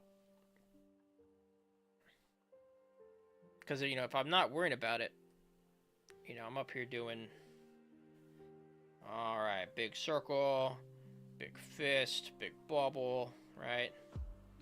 This is easier because I've been, you know, setting those lines up. Like, you know, at what point are we talking? And this is the, you know, learning my own process and learning the right process, and you know, because I could totally start sketching like this. And do we just start going over it until the picture starts looking back at us, right?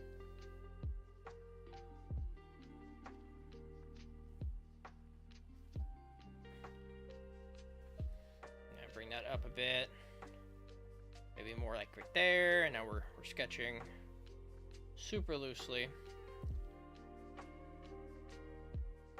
Don't know. I do not know. Right, we can do it looser, do it again. Like, is this the thing you're saying? I'm losing. I would love to be able to pop this out as fast as I pop that out. And maybe that's how I do it. Oh, where am I at? Give me this layer.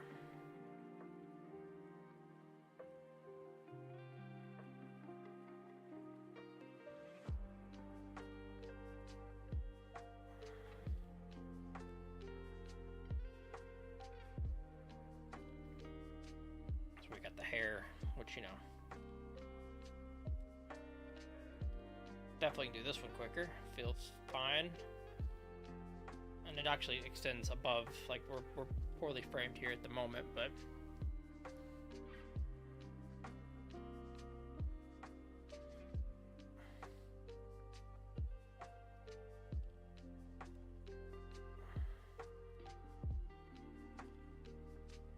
kind of get the shape of the neck with this shading. Does some of that there.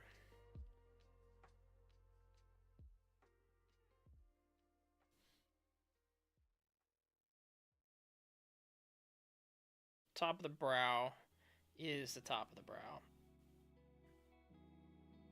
Or the top of the ear is the top of the brow. Just about.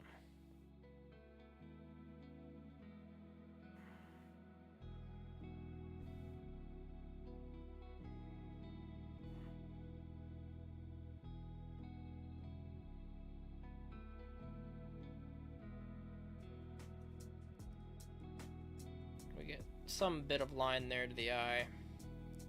It's at least framed it for us, but now there's a huge ass gap. It's definitely stretched. You can see it like that way. There are some fun tools for bringing those things in. I wonder what happens. We haven't used a lot of these. Let's do this. Which one of these is scale and rotate? Nope, nope, that's scaling it. Nope. Nope, I don't want to shrink the whole thing. Is there a way to force it to not keep the perspective, the proportions? So that's scale and rotate. This is expand selected area, shrink selected area, crop, delete outer selection, new tone. See, I would assume it would be here, and there would just be a buttonhole, but it's keeping the proportion of everything.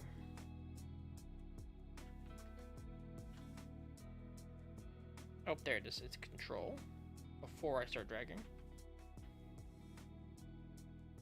Wait, is that doing it? That's doing a thing. Yeah, yeah. But that doesn't help the picture. What I think I would need... We're playing around here. Yeah, we do not apply transformation. Give me that lasso. Now, how does this work? Is there a button for moving it?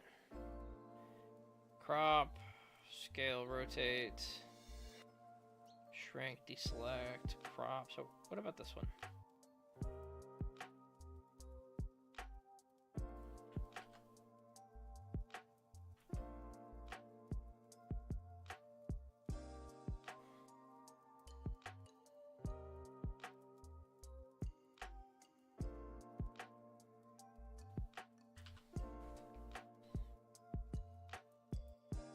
Messing with new tools here. Messing with new tools here.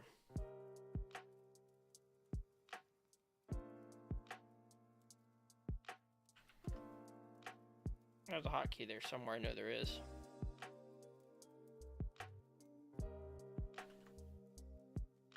Now, of course, we have a lot of extra space on the side, which, you know, part of the problem with the sketch.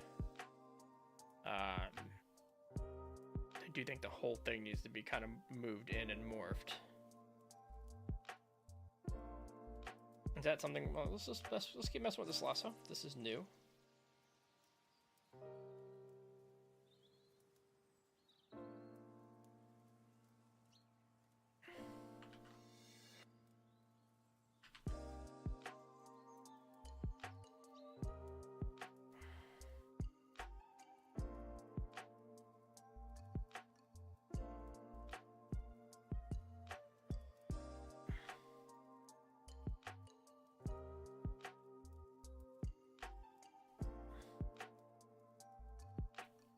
That's kind of fun. Okay, let's work from that baseline.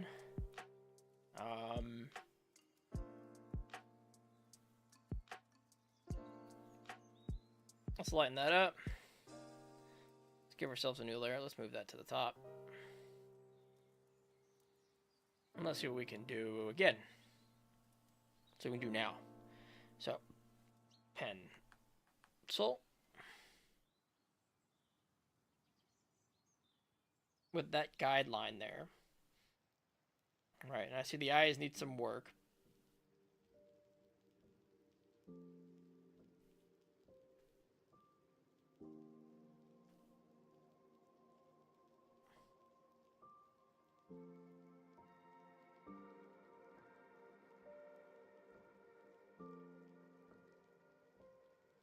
Now that speech bubble, we've got this tool. Let's try this. Oh, that's fun.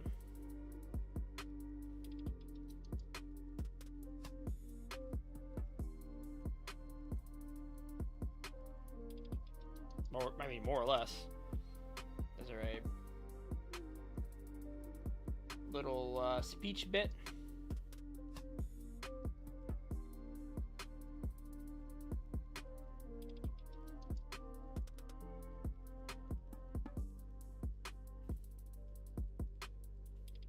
Okay, so we're gonna do that, but we're gonna do it on new layer. Just kind of want this as a fun little guideline.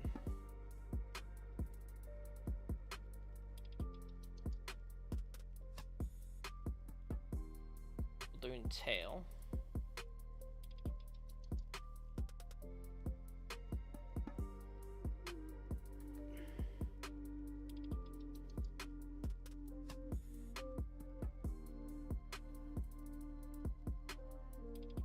It doesn't matter where that's at, but we're gonna reduce the opacity of that. Take this layer. We'll keep it below the layer, but I still want to be able to sketch through it. So let's go back to the pencil.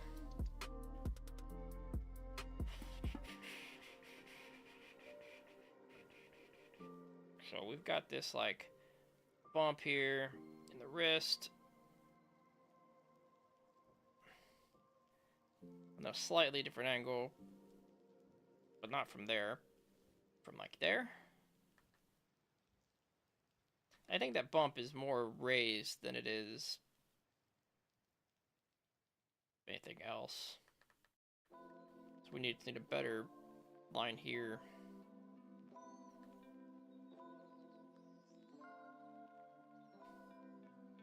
Just a bit of a thick line. We'll have to play that out with the line art.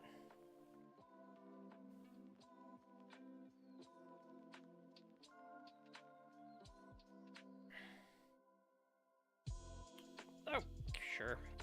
Sure.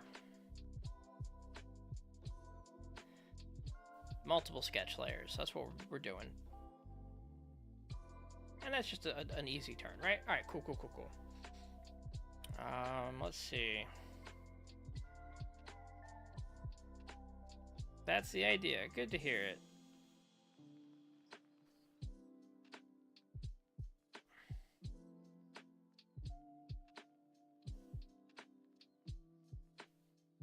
I still think the eyes move a bit more.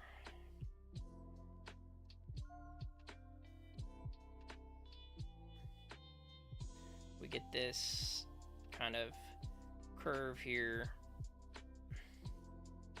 and tails off at the end. The hair's going to cover a little bit of that, but that's a good thick line. We do have this kind of furrowed brow there. Hey, look at that. We got a bot to ban on Twitch.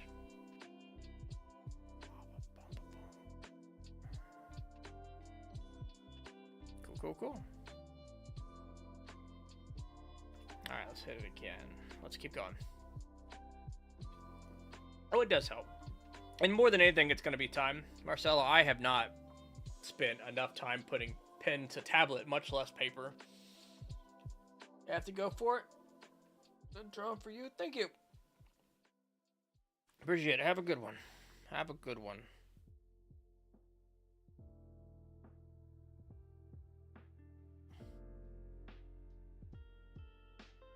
Now this, of course, gives us these like vein, muscle, forehead bits where there's no shading. You can see it even curves here. Eyebrows a little bit close together because we're not gonna be able to fit. Here we go, that, and then kind of this line. You kind of see this curves, yeah, right around there. We get this line back from here.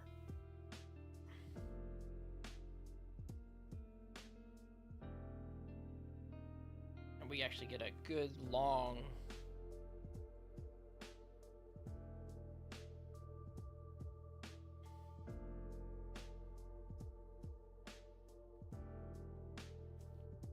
I gotta figure out what I'm doing with this line, how far out it is coming, but I feel like that's fine.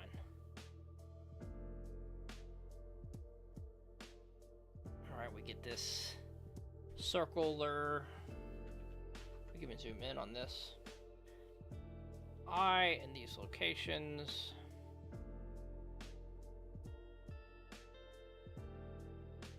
Seeing some kind of corrections to the lines too.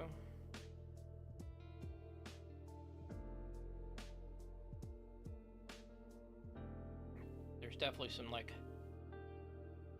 thin shady bits here. We'll have to change the line for a bit, or the pen when we go inking. But I need to get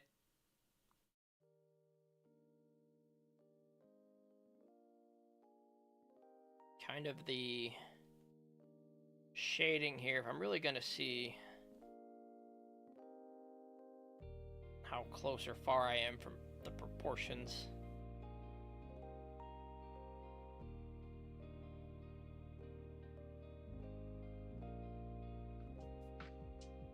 And the expression. I think the expression's gonna be tough.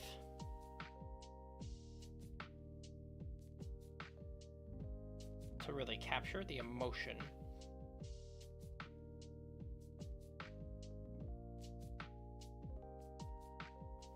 Let's move this around and rotate. Let's get a good line for the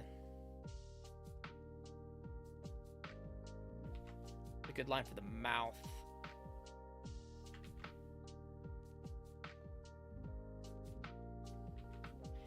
I mean, it's not even a huge straight line. It bows kind of in, and there's a lot of just line for the teeth inside. Like, it's very thin. It's so thin, I feel like it needs to be bigger.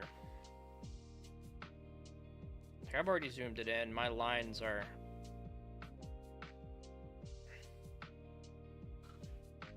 already super thick. I guess that's why we have the pen tool, right? If I take these lines out, draw outer line, inner line, shrink it down to like 12.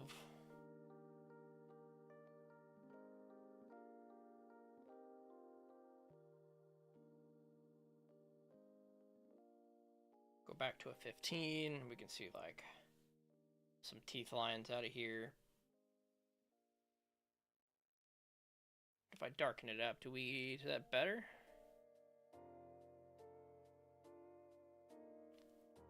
And I'm seeing, a lot of the emotion.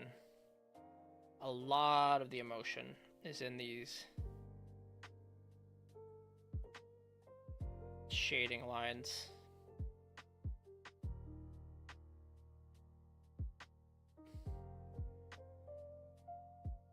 They got to be in the right spots. They've got to conform to the face.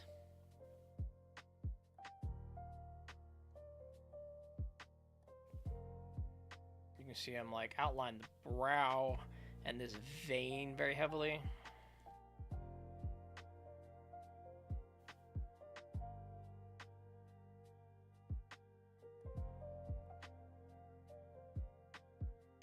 Same over here.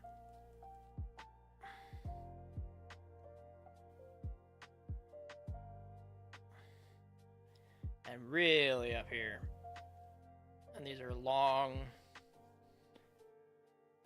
Oh, they're all super long, straight.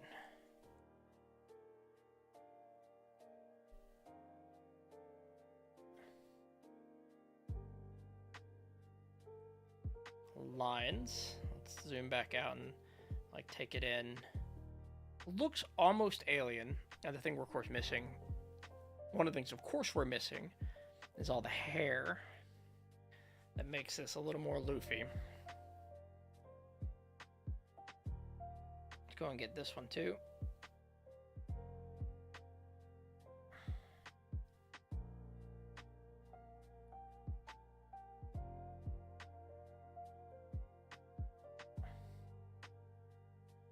Of course, his jaw feels wrong. get these ears going.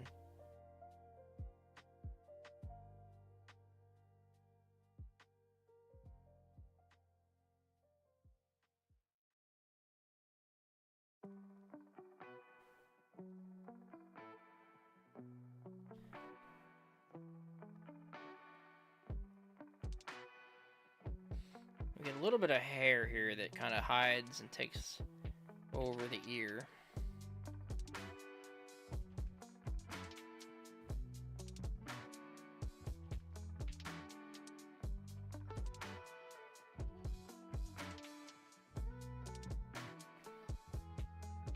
And we can see this ear is much bigger than I'm giving it credit for.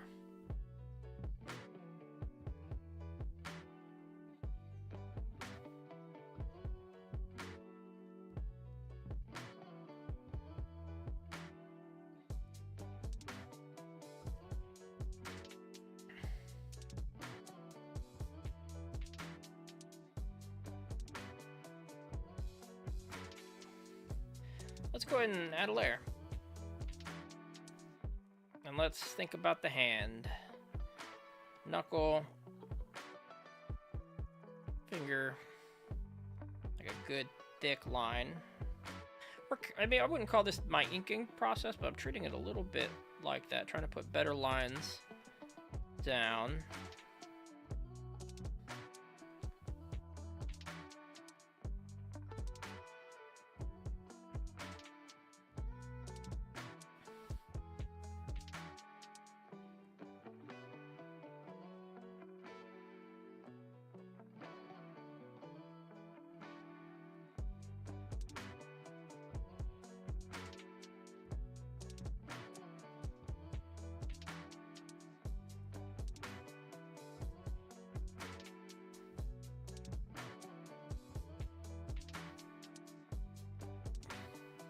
And we've got a lot of things happening here with the hand too.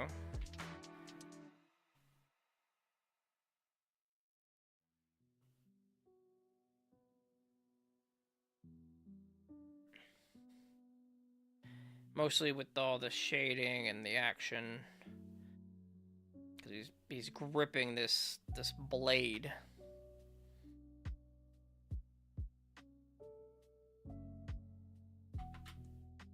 Move that down so we can see the whole of it.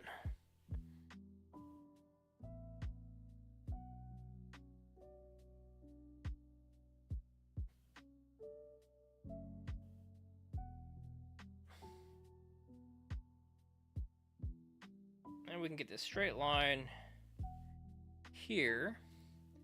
This other line here. You can see this is just a nice black. We get that colored in, get that kind of really darkened out, separate from the rest of it. Now it is a kind of a sharp line to make sure we're good and not too sketchy up there. In fact, we'll get this nice and dark, and then I'll take the edges. We need to like frame the panel a little better. But one thing we are seeing is a lot of this cracking.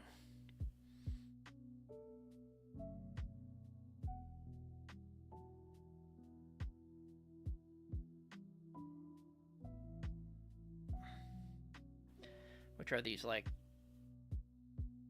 well, really fine lines. I feel like my brush is just too big for the job, but for the sake of simplification, we're gonna just stick with what we're doing right now. And you can see like the lines here for the blade. These lines distinguish it a bit. Give it that edge. Separate it from the rest of the photo. I feel like what I'm saying makes sense. And we're gonna have a bit of a thicker line again right here. The arm. Separate it out.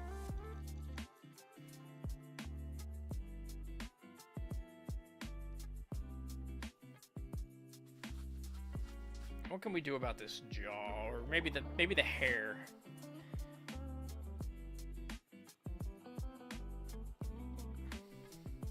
The ears, the face. There's lots of things to maybe work on.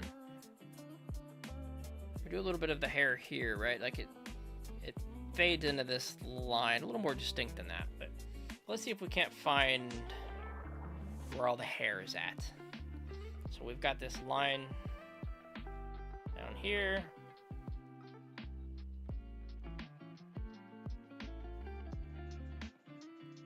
Comes back to the outside of the eye.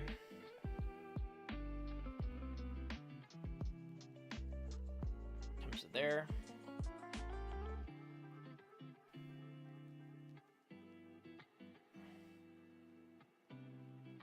Outside here, and we did some lines for it, but it quickly took over. As in, it wasn't like sized right, it blew up past the top of the page quicker than I think it should have.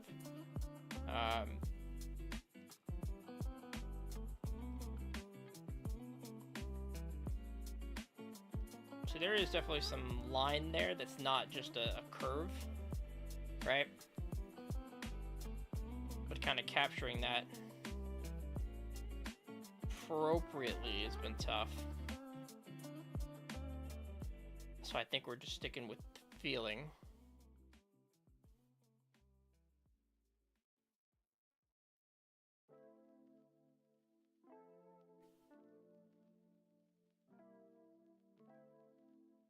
And we're going to focus a lot on, I think the panel's squished. So we're going to focus a lot on what we can see.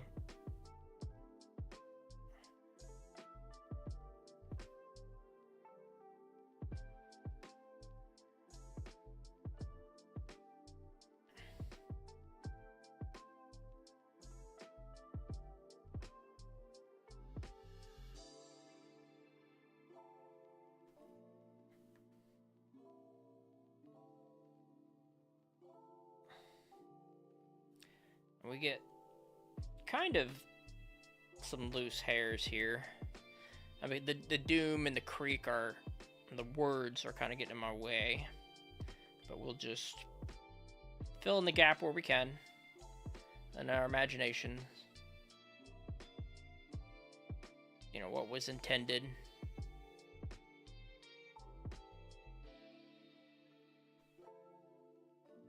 So what we have is a line, there we go. Do it the other way with the pencil, push, don't pull, and we did a little better. Yeah, we've got this like hairline now. We can kind of color in. I know there's shortcuts. We're not filling up the whole paper with black. We're gonna get a good dark outline.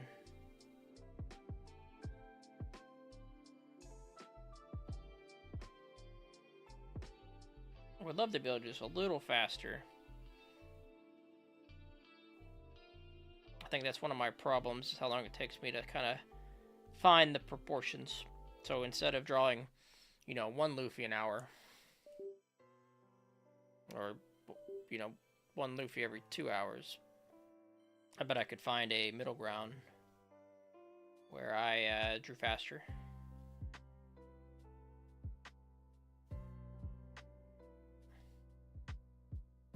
And not like I don't want to come back and clean up the detail and have to redo all the proportions. So I kind of want to get it right in the early strokes. Time and practice.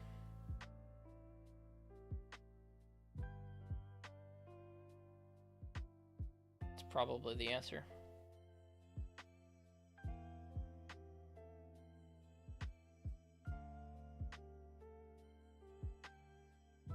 We're still in pencil here.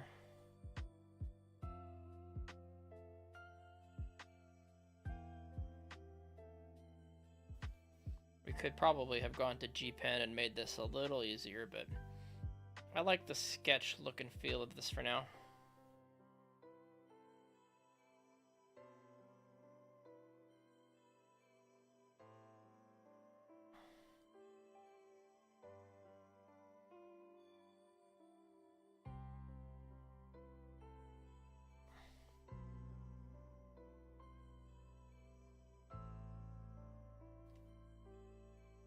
I think it was important for me to do something other than squares,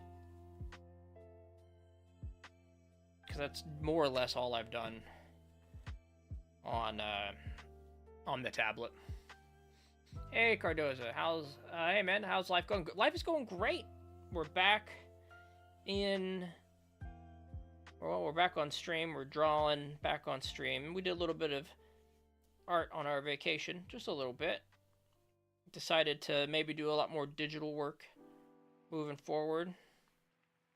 So this would actually be the first, like, for fun art I think I've done on a tablet.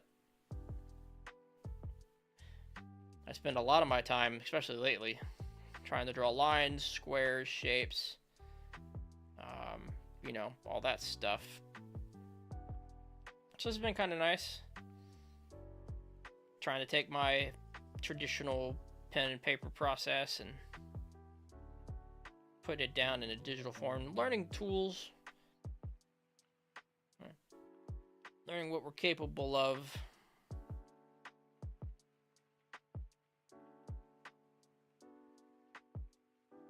I need to move it over.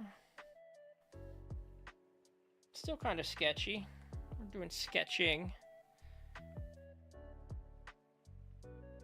So I don't want to use the G pen. We're still pencil. Pencil feels good. I gotta find a good, like, ink brush. How about you? How's life? What's going on your side of the world? This is probably where we would need to make things up for this. But I think if we can just fade some colors over here, we don't need to envision what Loopy's hair looks like on this side. We're just kind of drawing from reference. Cool, cool, cool, cool. Let's just say that's good for now. It kind of outlines his head. There's some issues, I think, over here that could be worked on. We could always do that lasso tool, right? Can we do this? Can we just, like, kind of chop that?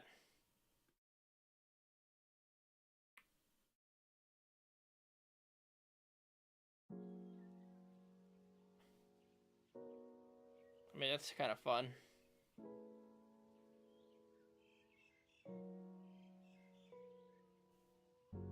This is the digital piece I don't play with often.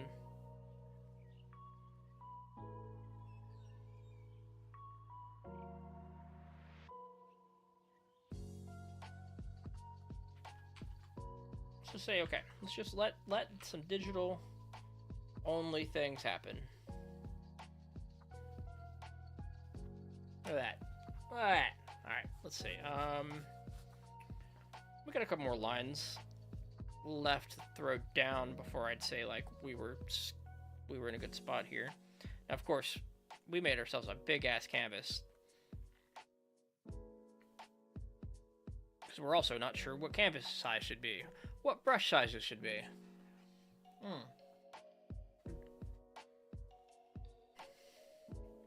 But it's fun. So I think what I can do, kind of zoom in. This cheek, I think, doesn't quite paint the right picture. It's kind of is in the right spot to start and finish. In fact, where's that line? I want to say we can do better. If I take that line off, we kind of shorten up the thickness there. I bet we can draw one good, more rounded line. That already looks better. It just needs to connect down there.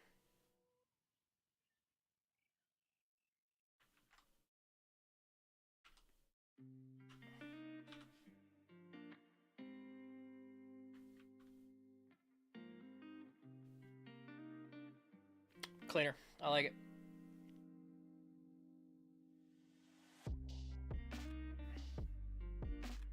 Cleaner, cleaner, cleaner. And that's just a small fix.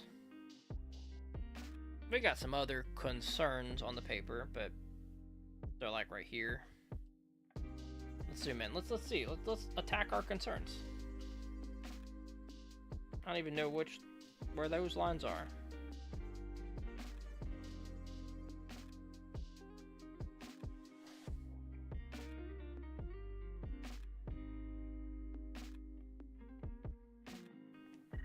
So many lines. Alright. We'll pull that off for now. Pull that away for now. So, what happens up here? He's got this ear that comes down. He's got... we're picking layers here.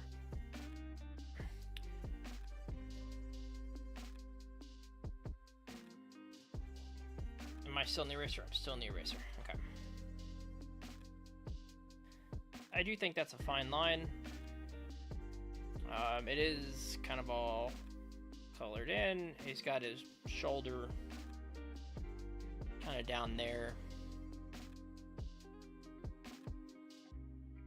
I mean, I think we just hit a layer and hit the coloring on it, right? We just, hey, let's pop a big, you know, a bigger brush.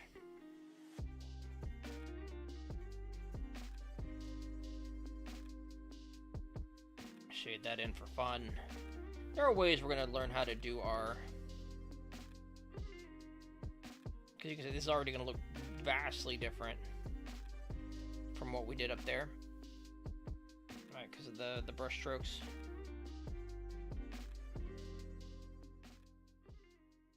Nope, nope, nope. Don't break the line. Keep to the line. If anything, strengthen the line. And, you know, in things like this, we could also be using the G pen to give it a real black. We could be using the fill tool.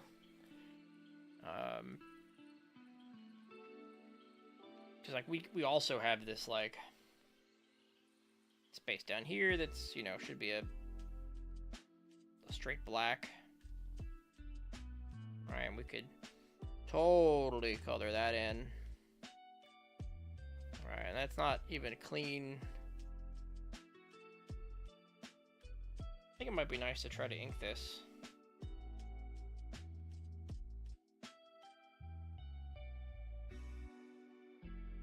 And that balloon comes, you know, out.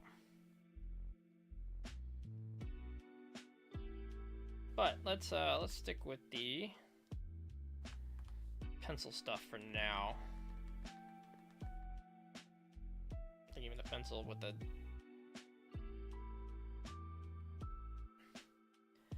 thicker brush gets some points across, but we lose this like sketchy nature of it. And I'm not, I say stylistic choice here.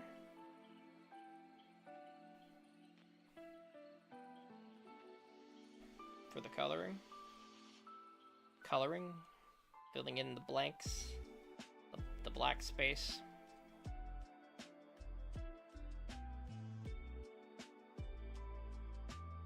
Hell, with the ink, we didn't even do this. I would love to find a pen that really feels like the inking stuff we did earlier, and come at this again with that in mind. Because, like, that felt good. That the fine liner, if you will, felt good. If not a little thick, and that's something we can adjust, play with, and learn about. We have a couple brushes in the pen section.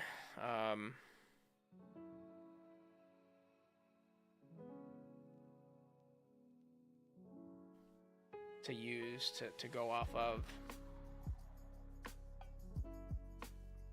We've got these curves here. Let's go ahead and get the non-shading lines kind of in, because the rest is these lines, these hash lines. detail with a lot of emotion.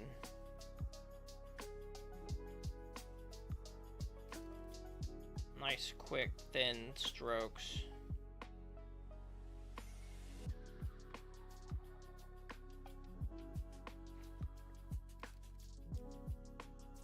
Observationally, I think this line maybe comes down a little more. Right, the whole thing kind of looks awkward, but I can tell who it is. I can tell who it is. Let's combine a bunch of layers, guys. Let's say that, you know, this balloon gets to stay. Let's grab our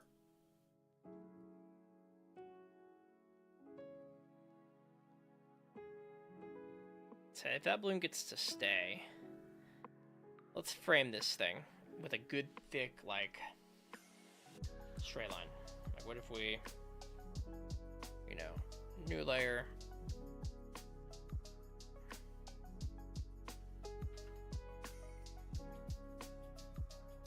that's a little thick.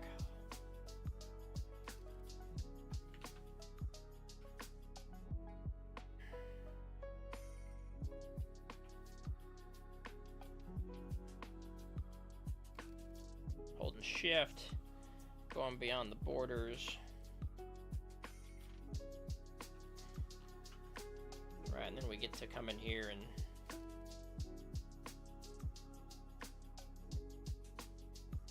kind of clean up the borders.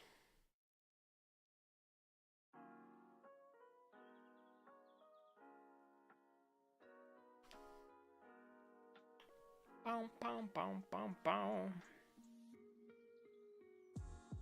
It's a balloon layer. Alright, so let's combine a bunch of layers.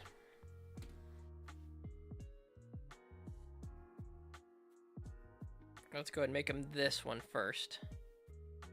How do we do this? Layer selection? Is there the selection of layers? Merge selected layers. Right. Let's give that a color. We'll make sketch our blue color. We have the balloon. We've got the border. Is there a rename that's easy? Is that a thing I want to start doing?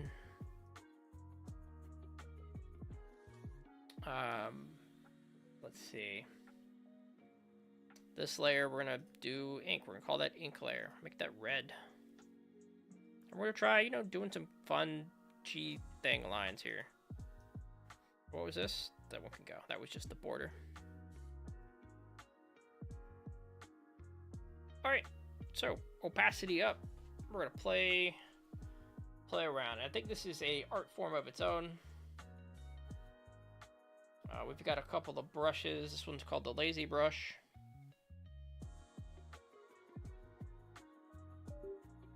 Might be more of a sketching brush, or I might need to press more, and that's my beep, not you. There's a lot to do here. A lot we can do, a lot we can say with this line. And I feel like I want that line to be thicker, but when it's thin, I want it to still be full black. So let's try this line art brush we downloaded. Now that's got like it's got a bit of an inky feel. Maybe it's size here. Let's try the turtle pen. Again, these have some kind of pen-likeness to them.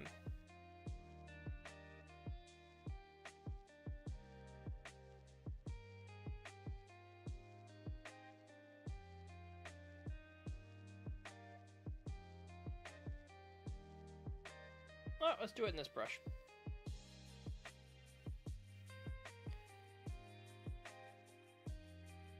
See, that feels pixely.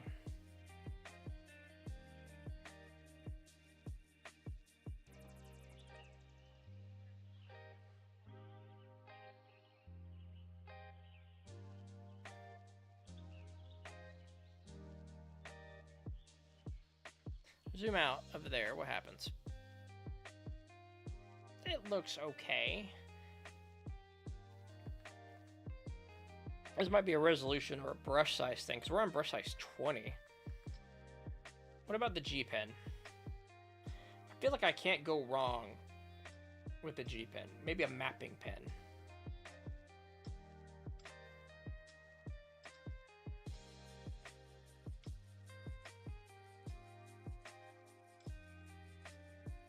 I think it might be fine. Let's try the G pen again.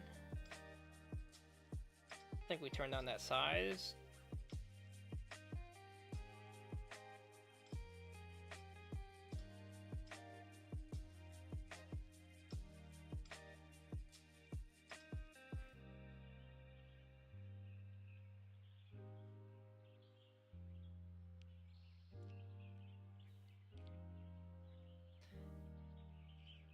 And I think we zoom in more and do this for real, but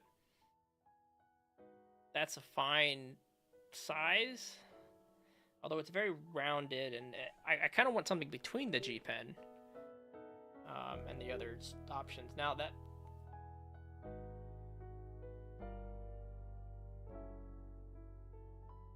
One second.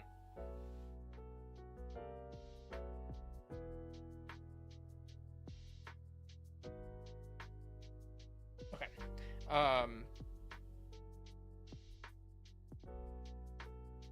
Something clicked. Anyway, I think I want to find something between this and what we were working on earlier, and it might be the textured pen I'm seeing. Let's pull back some of this arm. I'm going to zoom in on it. Let's go ahead and grab it, pull it. The real G pen's an option. Does seem fine. What about this textured pen?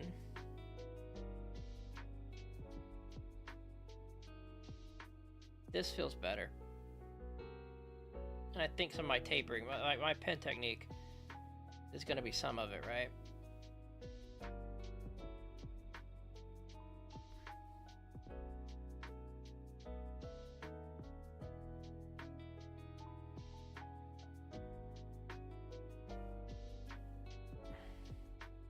And I think we need to maybe not make those super smooth lines. Let's do some rotation and some, you know, get these. That feels like a better line when I do it that way.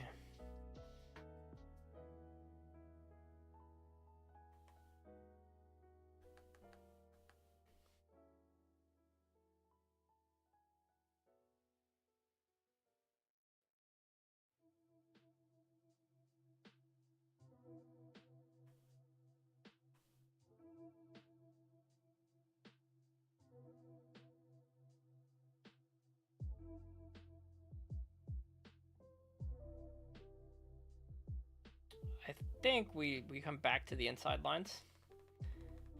We stick with the outside lines for now, the big ones.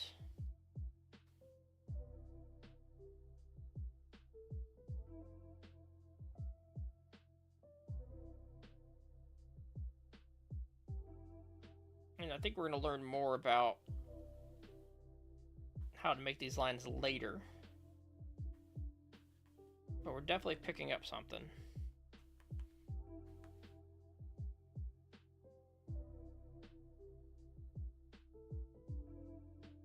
There's definitely a skill happening.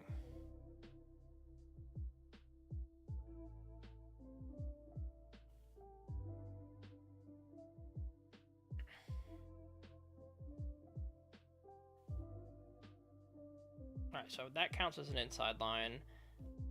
I want to say, so we'll do all the knuckles and the stuff that's down here, which we may have to come back and do. Let's do the big ones again.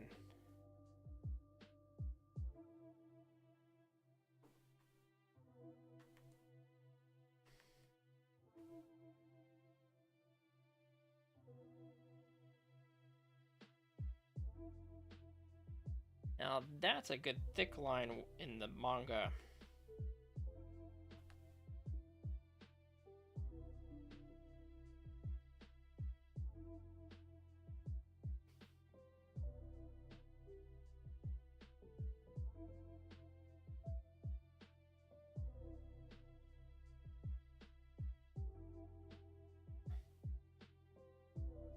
See, that's thin line again. Let's get away from that. Let's get the big ones.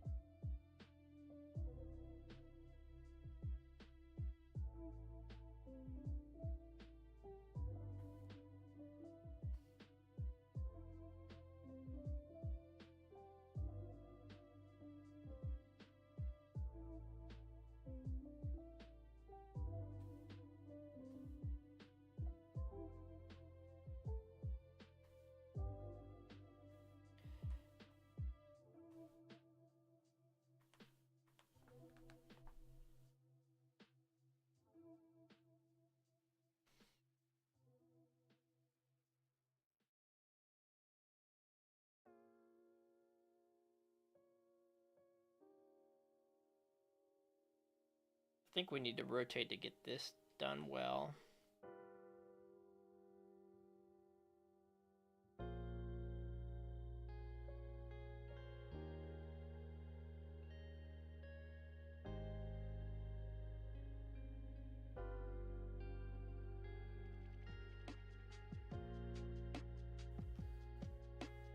Rotate back.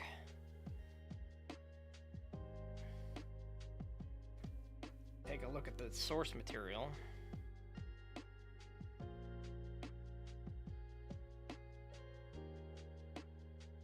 And rotate.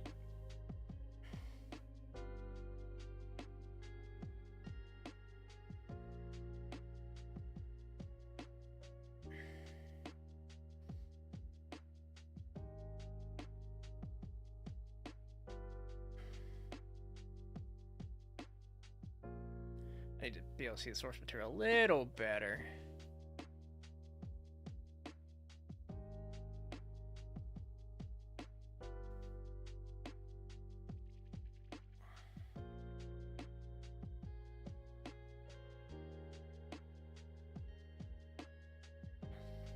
All right, let's see if we can't nail these brows a bit.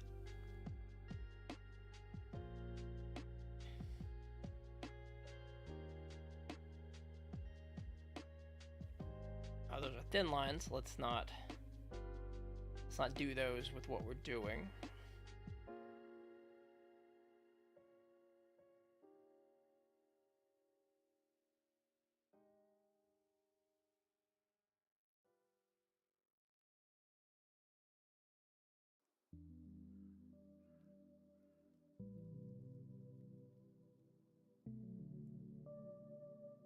And again with the nose.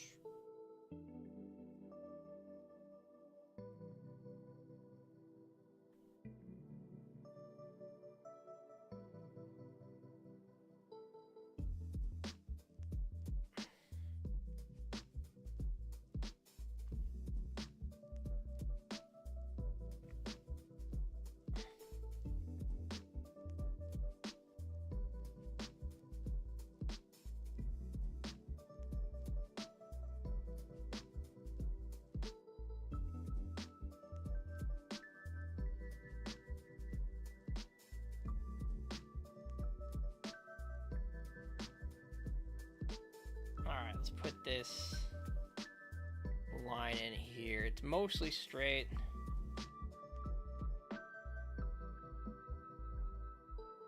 I want to add some good thickness to it in the right spots.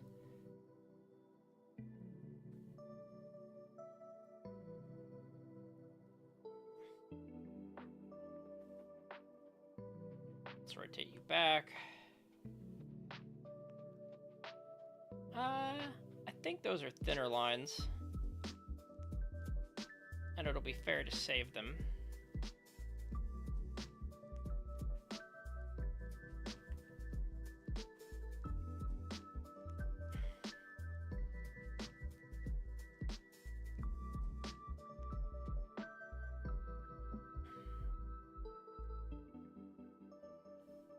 I think those are all the big ones. So let's go down to 10. 8. If I put in this line,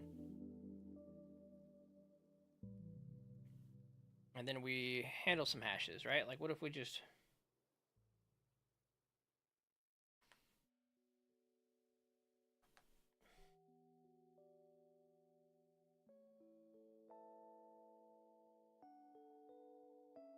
That's a little bit too many.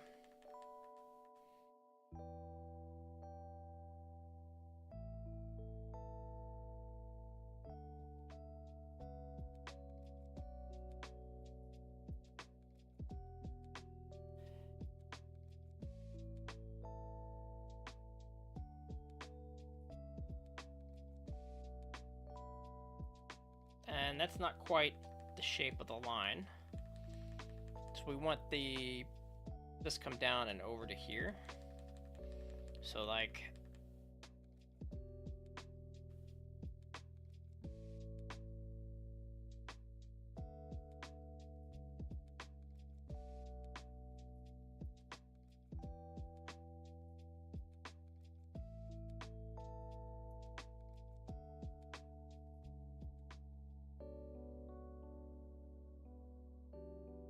come up a bit and finish out some eyes and kind of this expression here. Yeah, this keeps disconnecting. That's a shame, it keeps disconnecting. Oh, new one on the way, because that's the solution. But that's what's happening.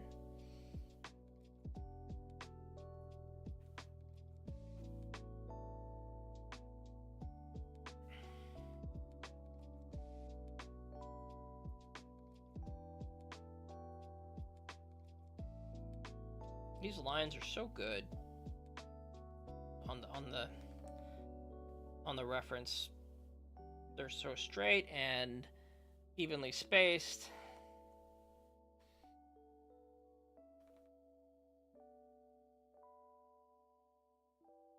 I think they're all very intentional. They're not even curved like that. They are like straight up and down.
Lines and shading and lines again.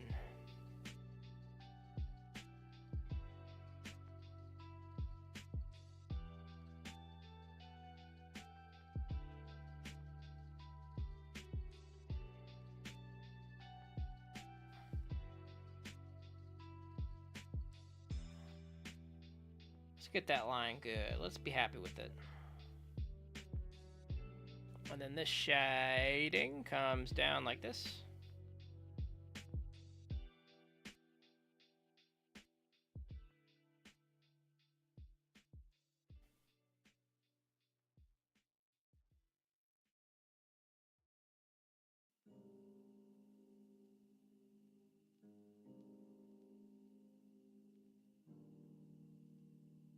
And I think this little bit there needs to...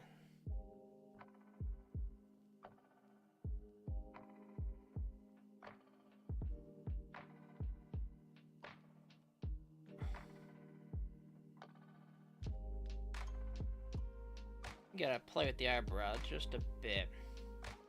I think I want to do that on the other side too.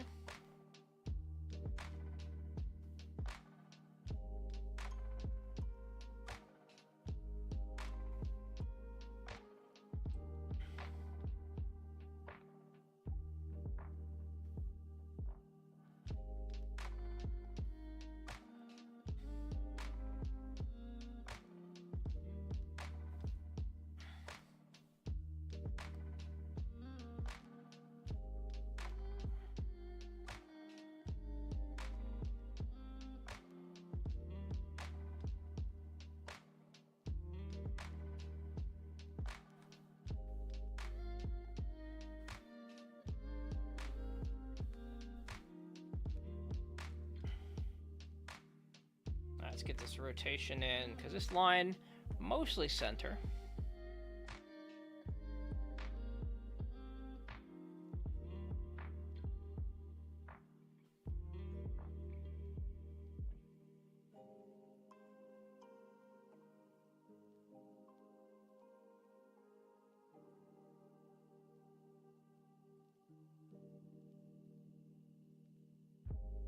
Get a couple of the deep bits that Oda really likes to put in, and rotate back.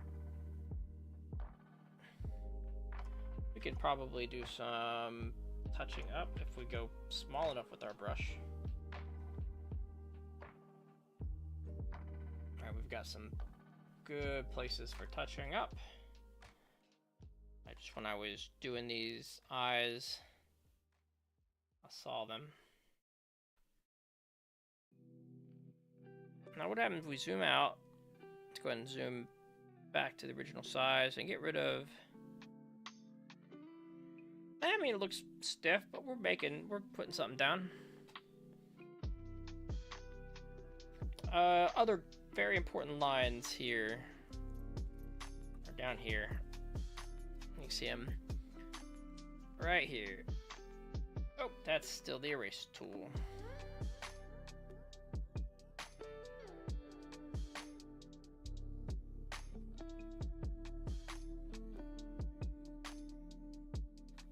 I think I would even go smaller, and we zoom in more.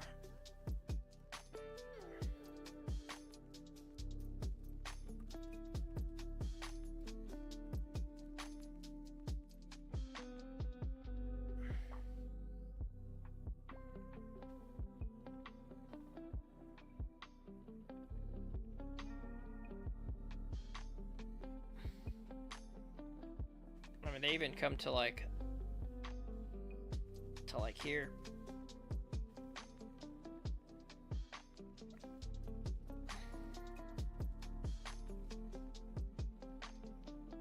Talk about good line work. I think we imitated it best without using a line tool.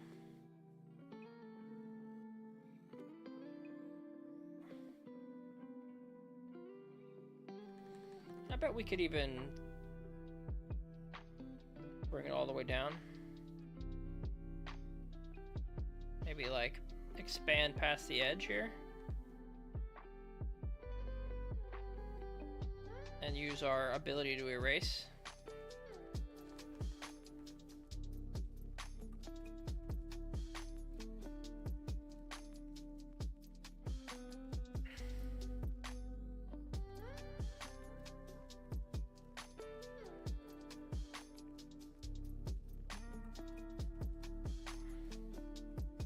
What if we did something like that? God, that is just so...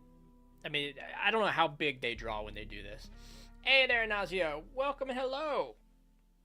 How are you doing? Here, let's take a look at what that looks like if we... Ooh.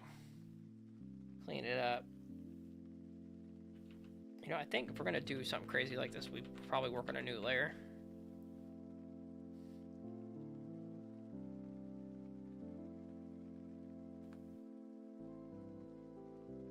Say definitely like these are tiny lines, and there's a lot of them, right? And like if I was, this would be like the time I would almost fold and start using a line tool.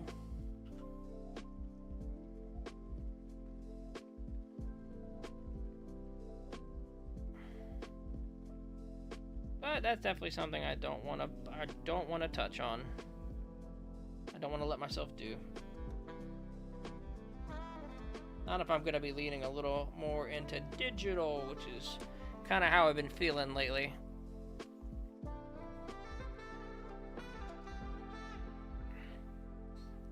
I'm doing great. See that you started using some hatch a little bit. There's a lot on here that's telling a lot of the story, a lot of the emotional bits here, and I think it's important to capture well.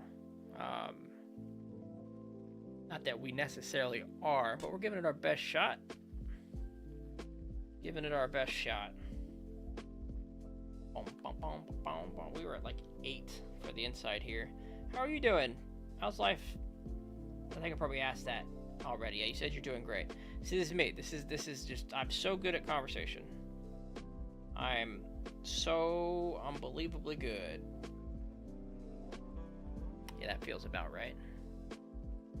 And it's a lot of hatch in here.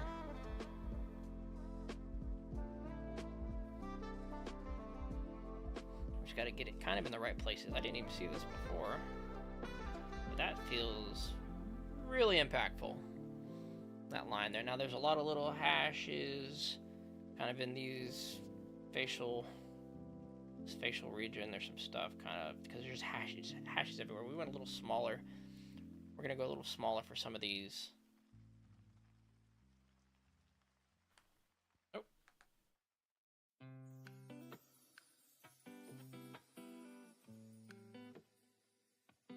Is that what I'm seeing? Is that what I'm feeling? Yeah, it seems fine. That seems fine.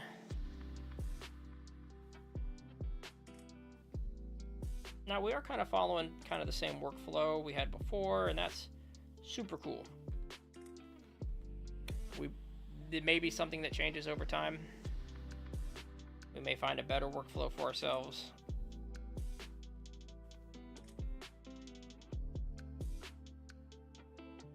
Don't go too fast here. These are all like so well spaced and intentional. And now that I've rotated my canvas, I'm drawing them at rotation, kind of slanted.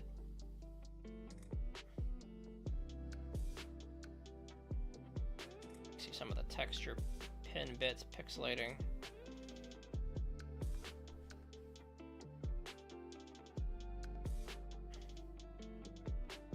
And part of me just wants to like do these really quick lines.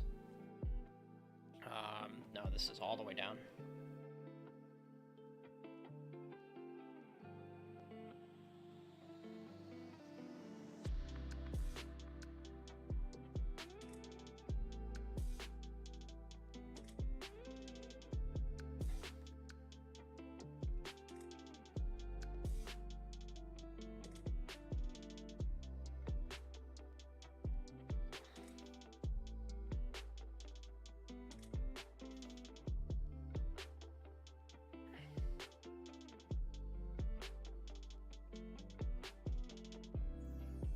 Okay. That kind of comes over here too. Yeah, this is fine. Now they are like solid top to bottom line, so I don't want to like... Yeah, that feels fine. That feels fine. Let's do a mountain look. Let's take a step back. We need some lines here, like kind of like that. The whole thing is kind of shaded that way. Let's see, any other big shadowy gaps? And we went a little thicker down here, and now we're doing some more, now that I've zoomed out, doing some overlapping things. Let's see, let's try to, I don't know if I like zooming out so much.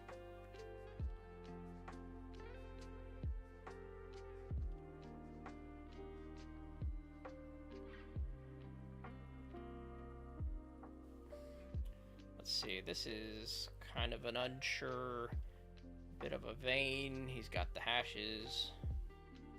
One of the things we're definitely doing is we're copying, and we don't know exactly why yet. You know, this shading, this hashing, all the lines, what lines he's decided to use or not use, are going to be things we become more sure about with time. I can feel it.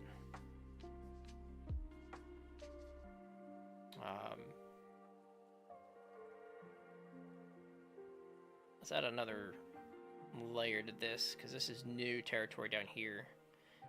We haven't finished this hand, and we should be sketching. I think we're just winging some stuff.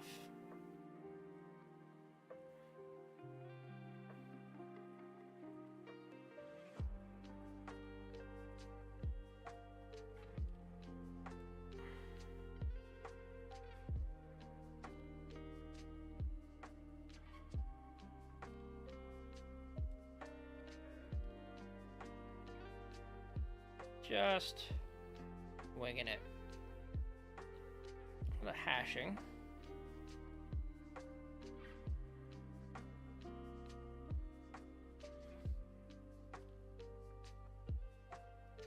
And then this, yeah, this is definitely like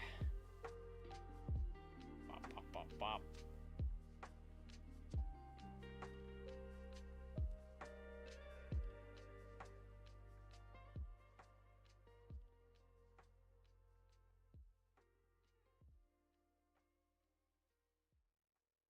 Kind of filling in. We have kind of been feeling out where things get hashed more than trying to be super precise with it.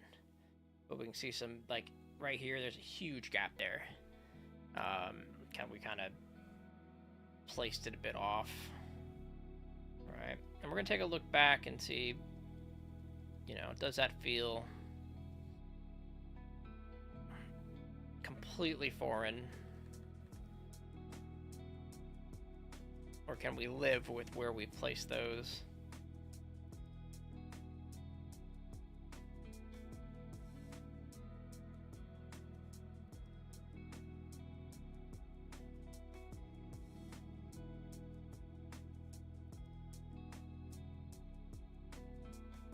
We got this, like, I do love this bit of the wrist right here that I've been seeing in a lot of his work, so I'm going to try to imitate that a bit. Alright, now these lines, these are like big action motion lines, but before we do that, let's zoom out and see what we're missing. Ears.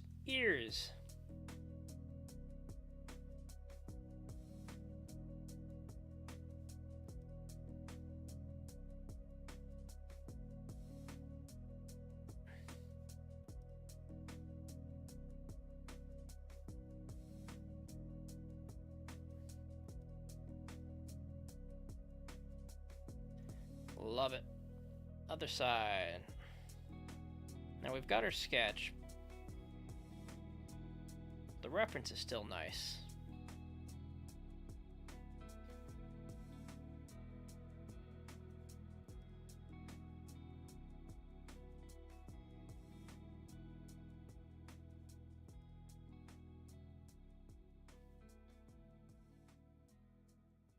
Now what we're missing here is all the big colored in areas. Let's go ahead and merge the inked layers. Make that red again so I keep track of it. Alright. We would use that bubble as a space keeping, but I like it. Let's see what we can do with the lasso tool I've seen people use to kind of color in. Like, I just need this is just black. Like the lasso and the bucket tool.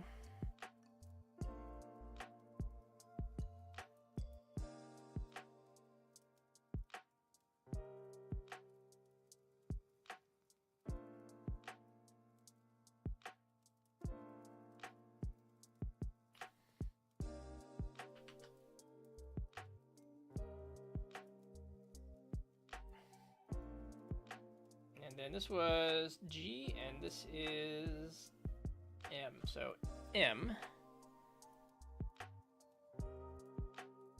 Oh, I guess we don't really need to care about coloring in the what's behind the bubble.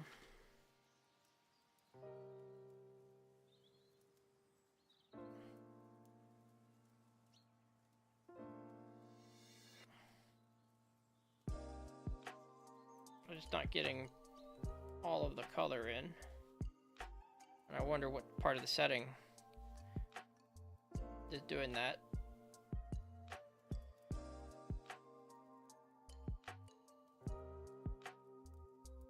Oh, that's a gradient tool. Wait, I need to hit G twice? 1 second. There we go. M. Control D. Oh, not Control, it's Control D. And we'll go balloon layer, of course, above. M.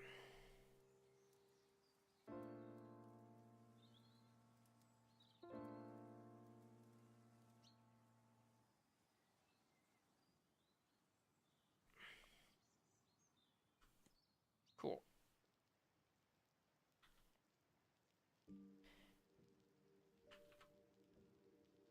Okay, what about, do it again.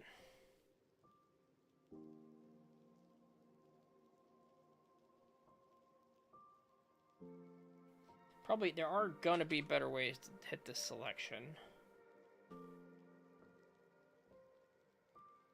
in the future, and I will learn them. I will. For now, we have these lines where they didn't fill in so hot, so we're gonna hit them with the pencil.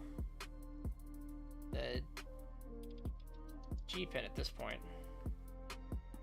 Yeah, let's zoom back out. How's that look? And there's of course some arm over here we'll have to answer to in a second. But hair.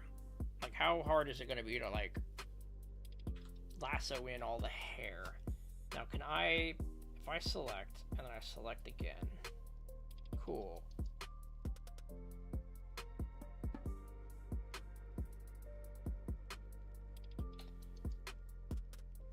Okay, I want not to happen.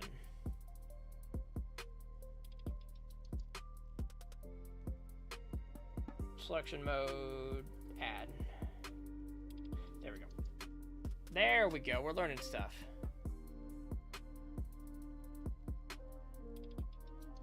So if I come out and around. Cool.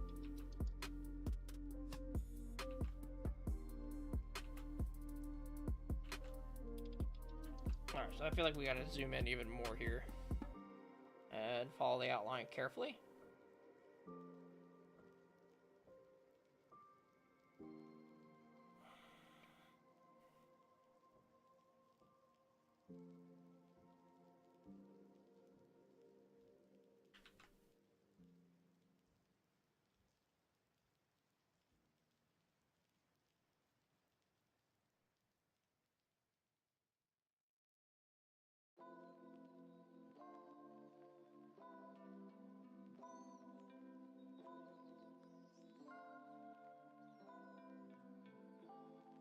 I bet there's a magic selection tool for this.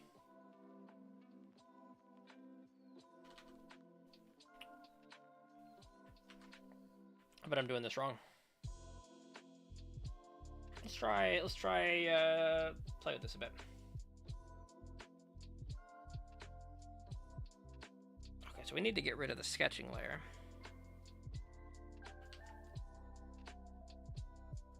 Yeah, okay.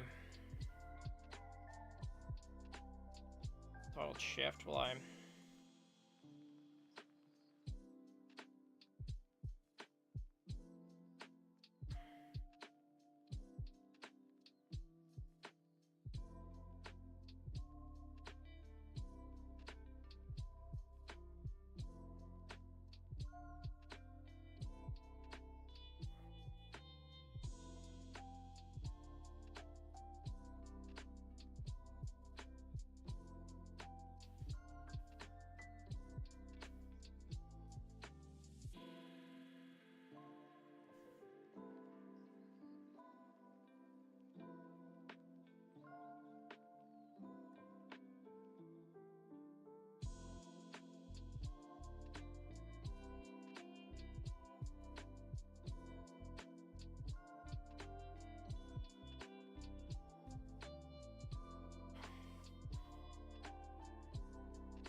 Alright. Alright. That helps a lot. But I think we now have to pin this. No, wait, well, can we lasso and then pin?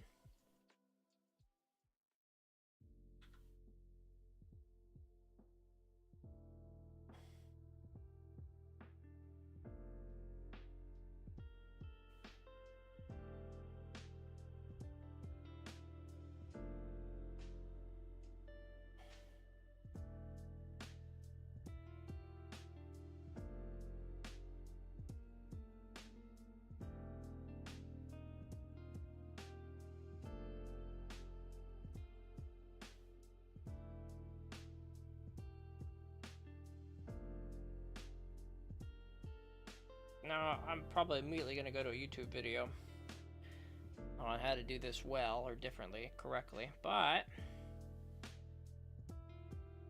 we do have something working. And I could just G-pin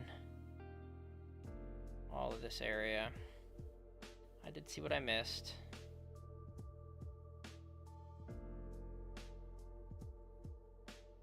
Right down here.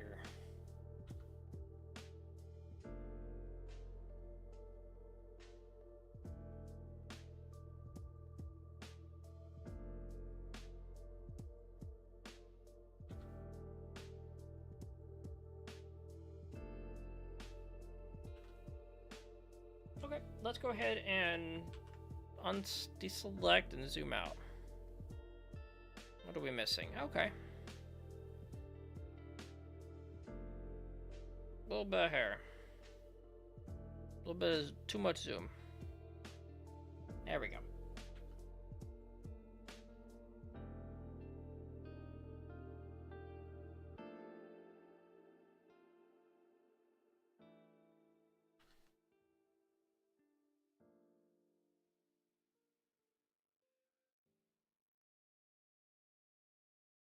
Okay, now we can get a little bitty pen and really just fill in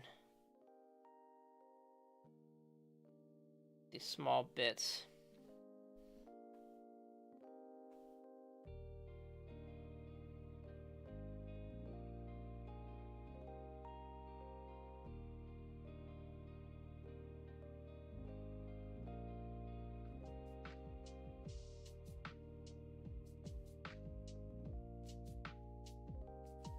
That's fair. What happened here? It was this line. Yep. E. Smaller eraser.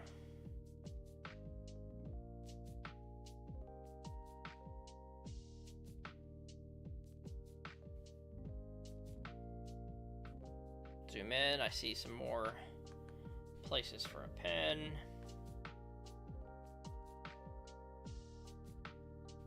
Zoom out, look again, zoom in, I see it. Just all the tips didn't select well, but...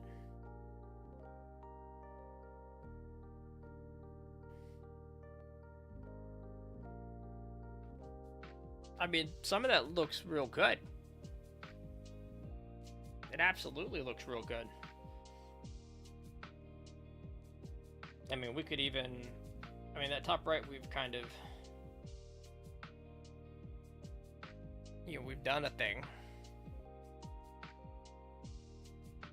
What's that look like with a pen of size?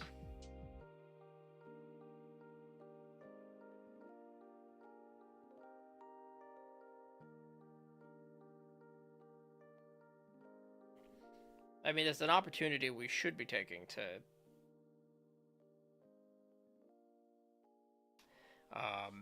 imagine what is there. There are some weaknesses here. Like, I think we did fine on the face. Generally can see what it is. I think the expression's a bit off. The forehead might be a bit short. I think we take the eyes down a bit, like that brow could come down.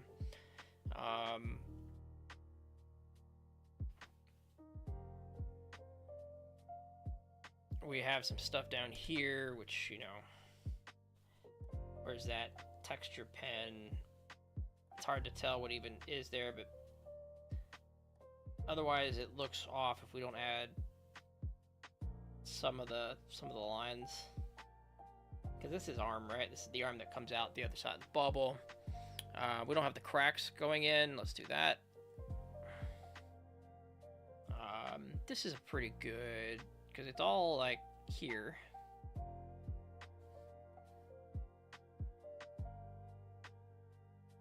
I love the feel of kind of this blade cracking because I feel like I can kind of make it up.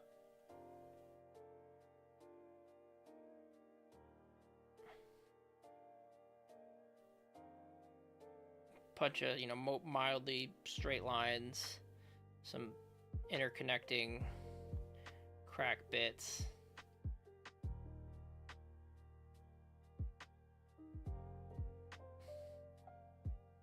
Some splintering triangles. Maybe not that curved line I just did.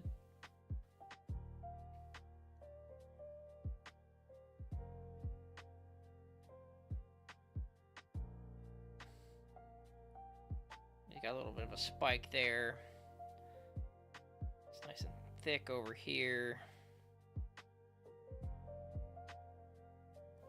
Same thing over here. He's connected into the blade. Let's just go ahead and darken this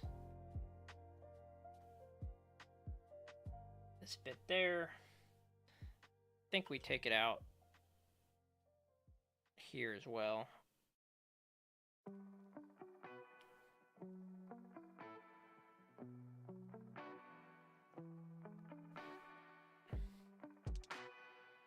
We got some work, I think, with this hand generally we could touch up. But what I don't want to do is spend too much time touching up a lot of pen work. See, it doesn't need, none of this needs to be perfect. We're at a pretty good spot.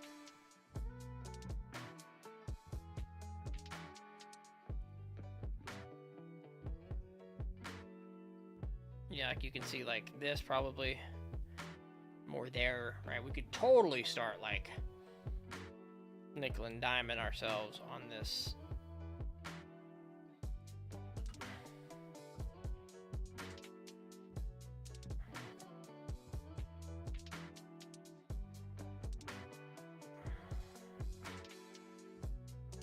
There's also some nice action lines I think I want to throw on. Not throw on, but they go on. Right, extending out from the hand and up here. So let's combine all the inking layers. Make it red again. Make a new layer. And like these lines, real thin, real actiony on top of everything. And we can find out where exactly they are. I guess there's no real zooming, but we get them in sets of 3 and 4, kind of like around here. Nope, not an eraser.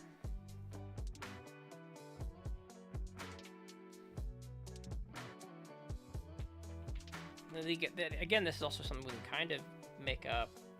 We don't have to be exact. I feel like to do this though, we do want to zoom in, we do want to rotate.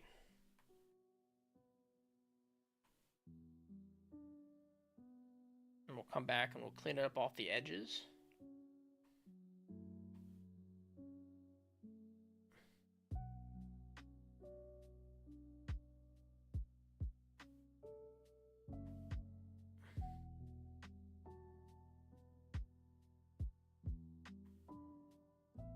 Okay, and there's a little bit of it coming out here.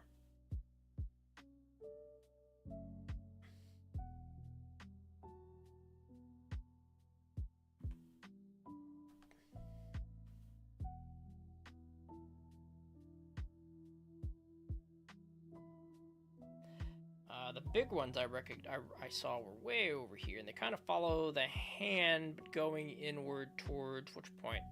Right over here.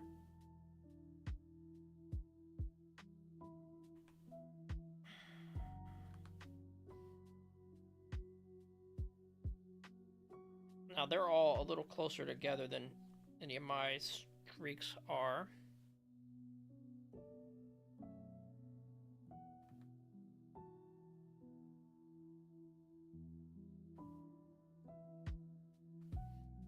Kind of cheating by coming off the paper a bit, but there's no cheating in art.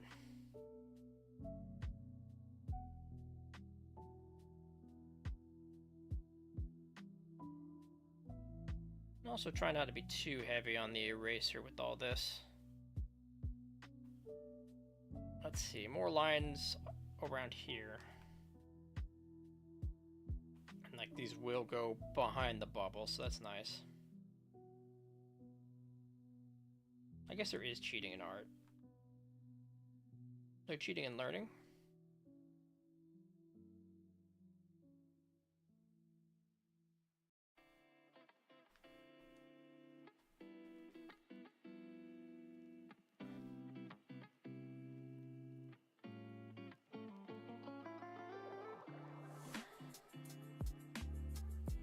And again, I get to take some liberties with where these are, and that's nice.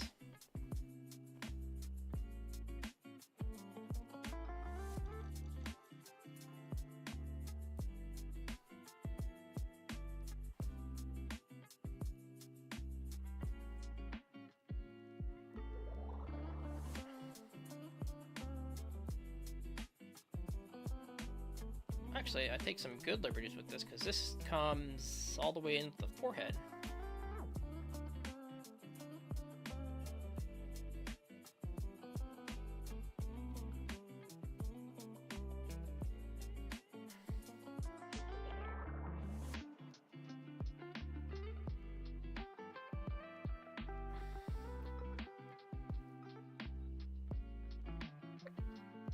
Now, one thing we are seeing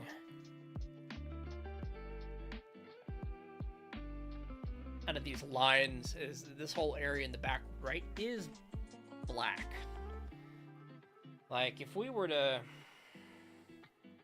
I don't know, add a new layer and hit this tool.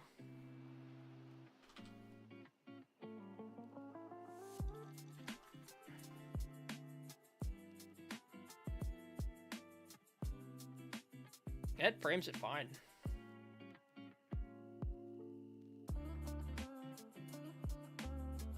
I do want to come to this layer before I do this, because we're just cleaning up the extra lines that escape the frame. I want to respect the frame. In fact, we're going to clean up the frame.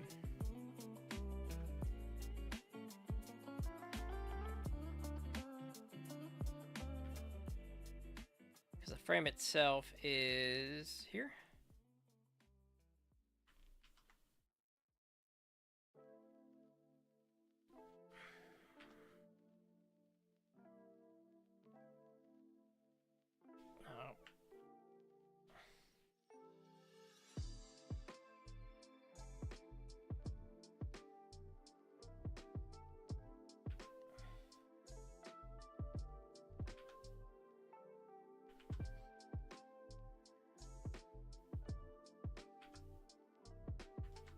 It's like the only corner I didn't just slightly overdo it on.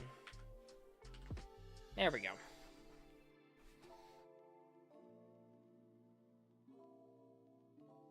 There we are, sir.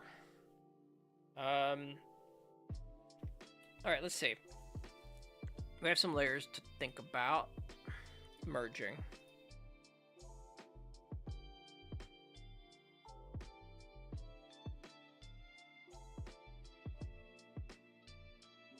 Merge visible layers. Welcome. Nope. Almost. Not visible. Selected. There we go. Because what we don't have yet is this thing here. It's kind of, there's text here normally. I'm kind of thinking about this balloon. Alright, what if we had text? Could we find the font? Would I hand draw it? You know? I think we could calligraphy this and have more fun with it. Like there's a calligraphy pen, and I bet if we kind of like we zoom in, I'd rather just try to write this a few times.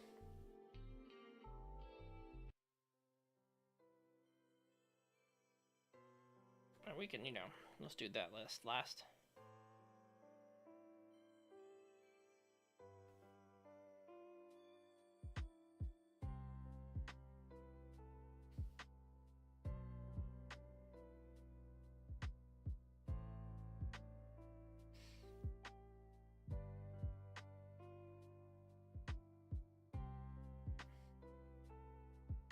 Now, there's probably a font here.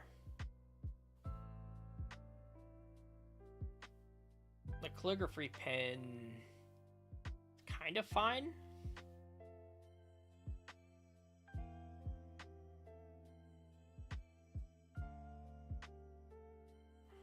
It kind of does the job.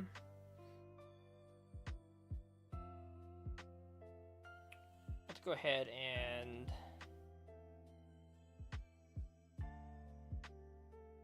let's just move it. It's about there. It's not the font they use. It's not the brush they use. I keep tilting my pen, and it does. It feels like that takes away from it a bit. Like if we, I have my mouse now. Let's just pull that out. Okay, I feel better. I tell you, I was a little unsure. Let me go ahead and save all this.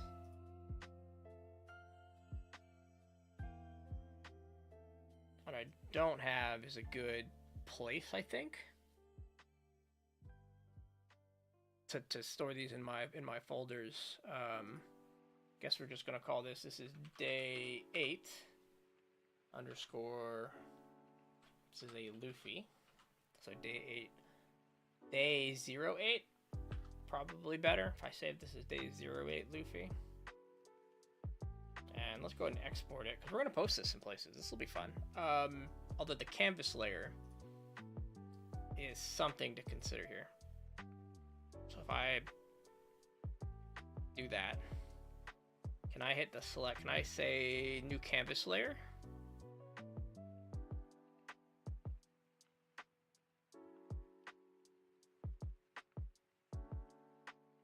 Because I mean, we're definitely huge. Like if I zoom out, like we didn't take up any page.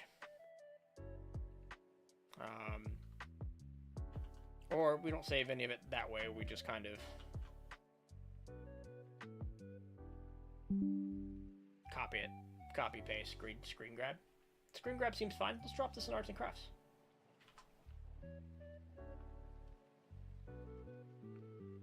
The hand came about better than I kind of expected it to. I think there was a better angle for the wrist. Looking at it now, looking at the image, because we definitely have a lot more wrist there than I think the image itself calls for. But we captured some of it. We captured some of it. There's a lot of stuff to I'm looking at proportions. The eyeballs aren't quite right there. Maybe the brow comes down, angle's a little different. The eyeballs themselves are maybe too squished. They need to be taller. The expression's not quite there. The nose ain't quite there. The lines are all whatever I decided they were gonna be. Like generally, I'm seeing stuff to work on. That's fine. I need to start putting more time into the art, and it doesn't mean the thing I'm gonna throw down looks great. It's just gonna exist. Is that the right way to say it? It's gonna exist. We'll get better. We'll get better. I'm telling myself that. We're gonna merge all of these. Oh, I'm trying to merge the invisible layers because there's a lot of scratch under this. Is there a sketch layer? Where's my good sketch layer? There it is. What happens if we hide all that? You can see where we kind of were. That's why we saved it all. We saved it all, we can look at it all, but that's the image. Wait, that's the image. Oh, we didn't. That's not the whole of it. We missed some hatching. Oh, and honestly, this bubble is terrible. I'm gonna go ahead and delete it. I got some things I'm seeing, and I'm deleting from a private message real quick. I dropped this in the Google chat, and then I drop it in something else. I like the gray. I do, but the problem is the bubble's not gray. Right? So, give me that, give me that gray. Give me the bucket tool. Give me that gray. Bucket tool. I want this bubble to be goddamn gray. New layer. Just kind of do this select.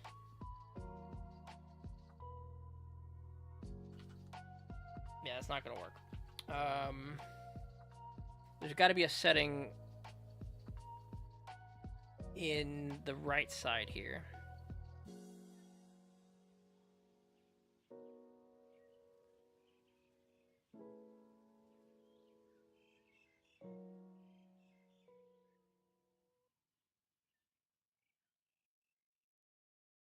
I see. What if we make the layer color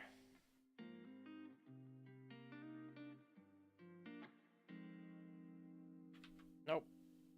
I want the white part of that balloon. Nope. The subcolor.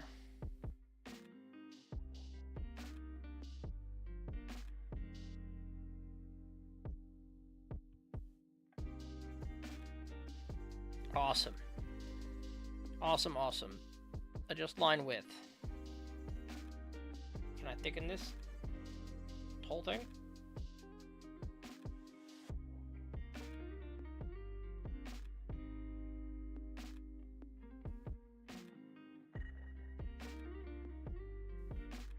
That feels better. Let's screen cap that now. Let's save that.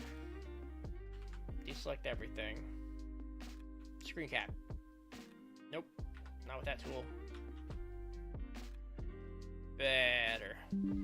Better. What's today's date?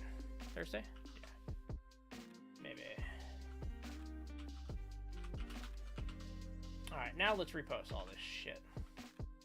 Nope, not yet. I just realized I got one more thing to do. Bop. Bop. Bop, bop, bop, bop. We're good. We're never done. We're never done. Only because I forgot it. Only because I forgot it. Let's get that pen. I see the hash lines, like right here. And it's not that. That is crazy, whatever I just did. That's the calligraphy pen. That's what that is. G pen, black, 6 point. Not even G pen, textured pen.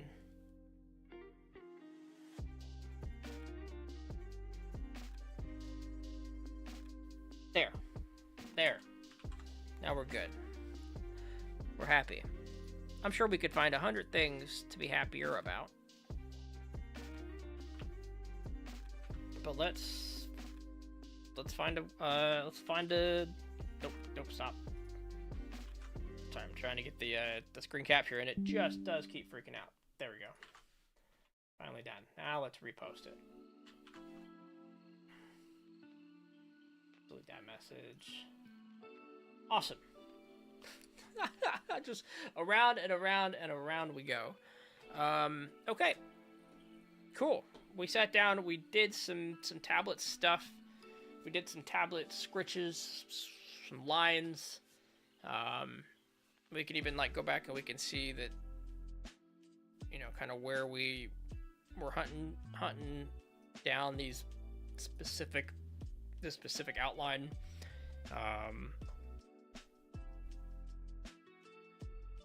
You know, we've definitely got some areas where we can improve upon, but we were kind of really enjoying making sure that we do something fun. And I think we found that today. There's definitely lots of things I do better giving it another chance. So maybe, you know, these are kind of things we'll reapproach. You know, maybe this drawing gets done again. Maybe not. We probably should, you know, start to draw faster, fail more, right? Put these things down quicker, and then get more repetitions in. We do take a couple hours to do to do these right now. So maybe that's what I'm gonna do tomorrow. What I am gonna do though is we're gonna call it, because we're getting into the new schedule. I guess new schedule for the art. I like to do a little bit of warm up, a little bit of practice, and then I like to make something. And I think when I'm done making it, we get off, we walk away on a good note. And this extra time that I have, there's classes and videos I need to watch that we're not going to watch on stream because they're copyrighted material that, you know, is paid for. We're going to spend some time doing that. So our stream time will kind of vary, but we'll go live at the same time every day. Even if I do adjust the schedule. I don't know, we woke up early. I had like 2 hours today where I was kind of awake and watching videos and getting my stream plan. I woke up early today. I can't imagine that sequence will last. We'll probably continue to stay up late and ruin our sleep schedule. And then our 11 a.m. Central Start Time makes a little more sense. But we're gonna get to the groove of things, drawing every day, streaming 5 days a week, ladies and gentlemen. We're learning stuff. And one of the things I'm learning, if we just take our time, eventually something looks kind of okay. And that's nice. So thank you so much for hanging out, guys. If you're still here, if you're not, if you are, it don't matter. Because I'm here for me. I ain't here for you. I'm here to learn. But thank you for hanging out on the journey anyway. Have a good rest of your day, and I'll see you tomorrow.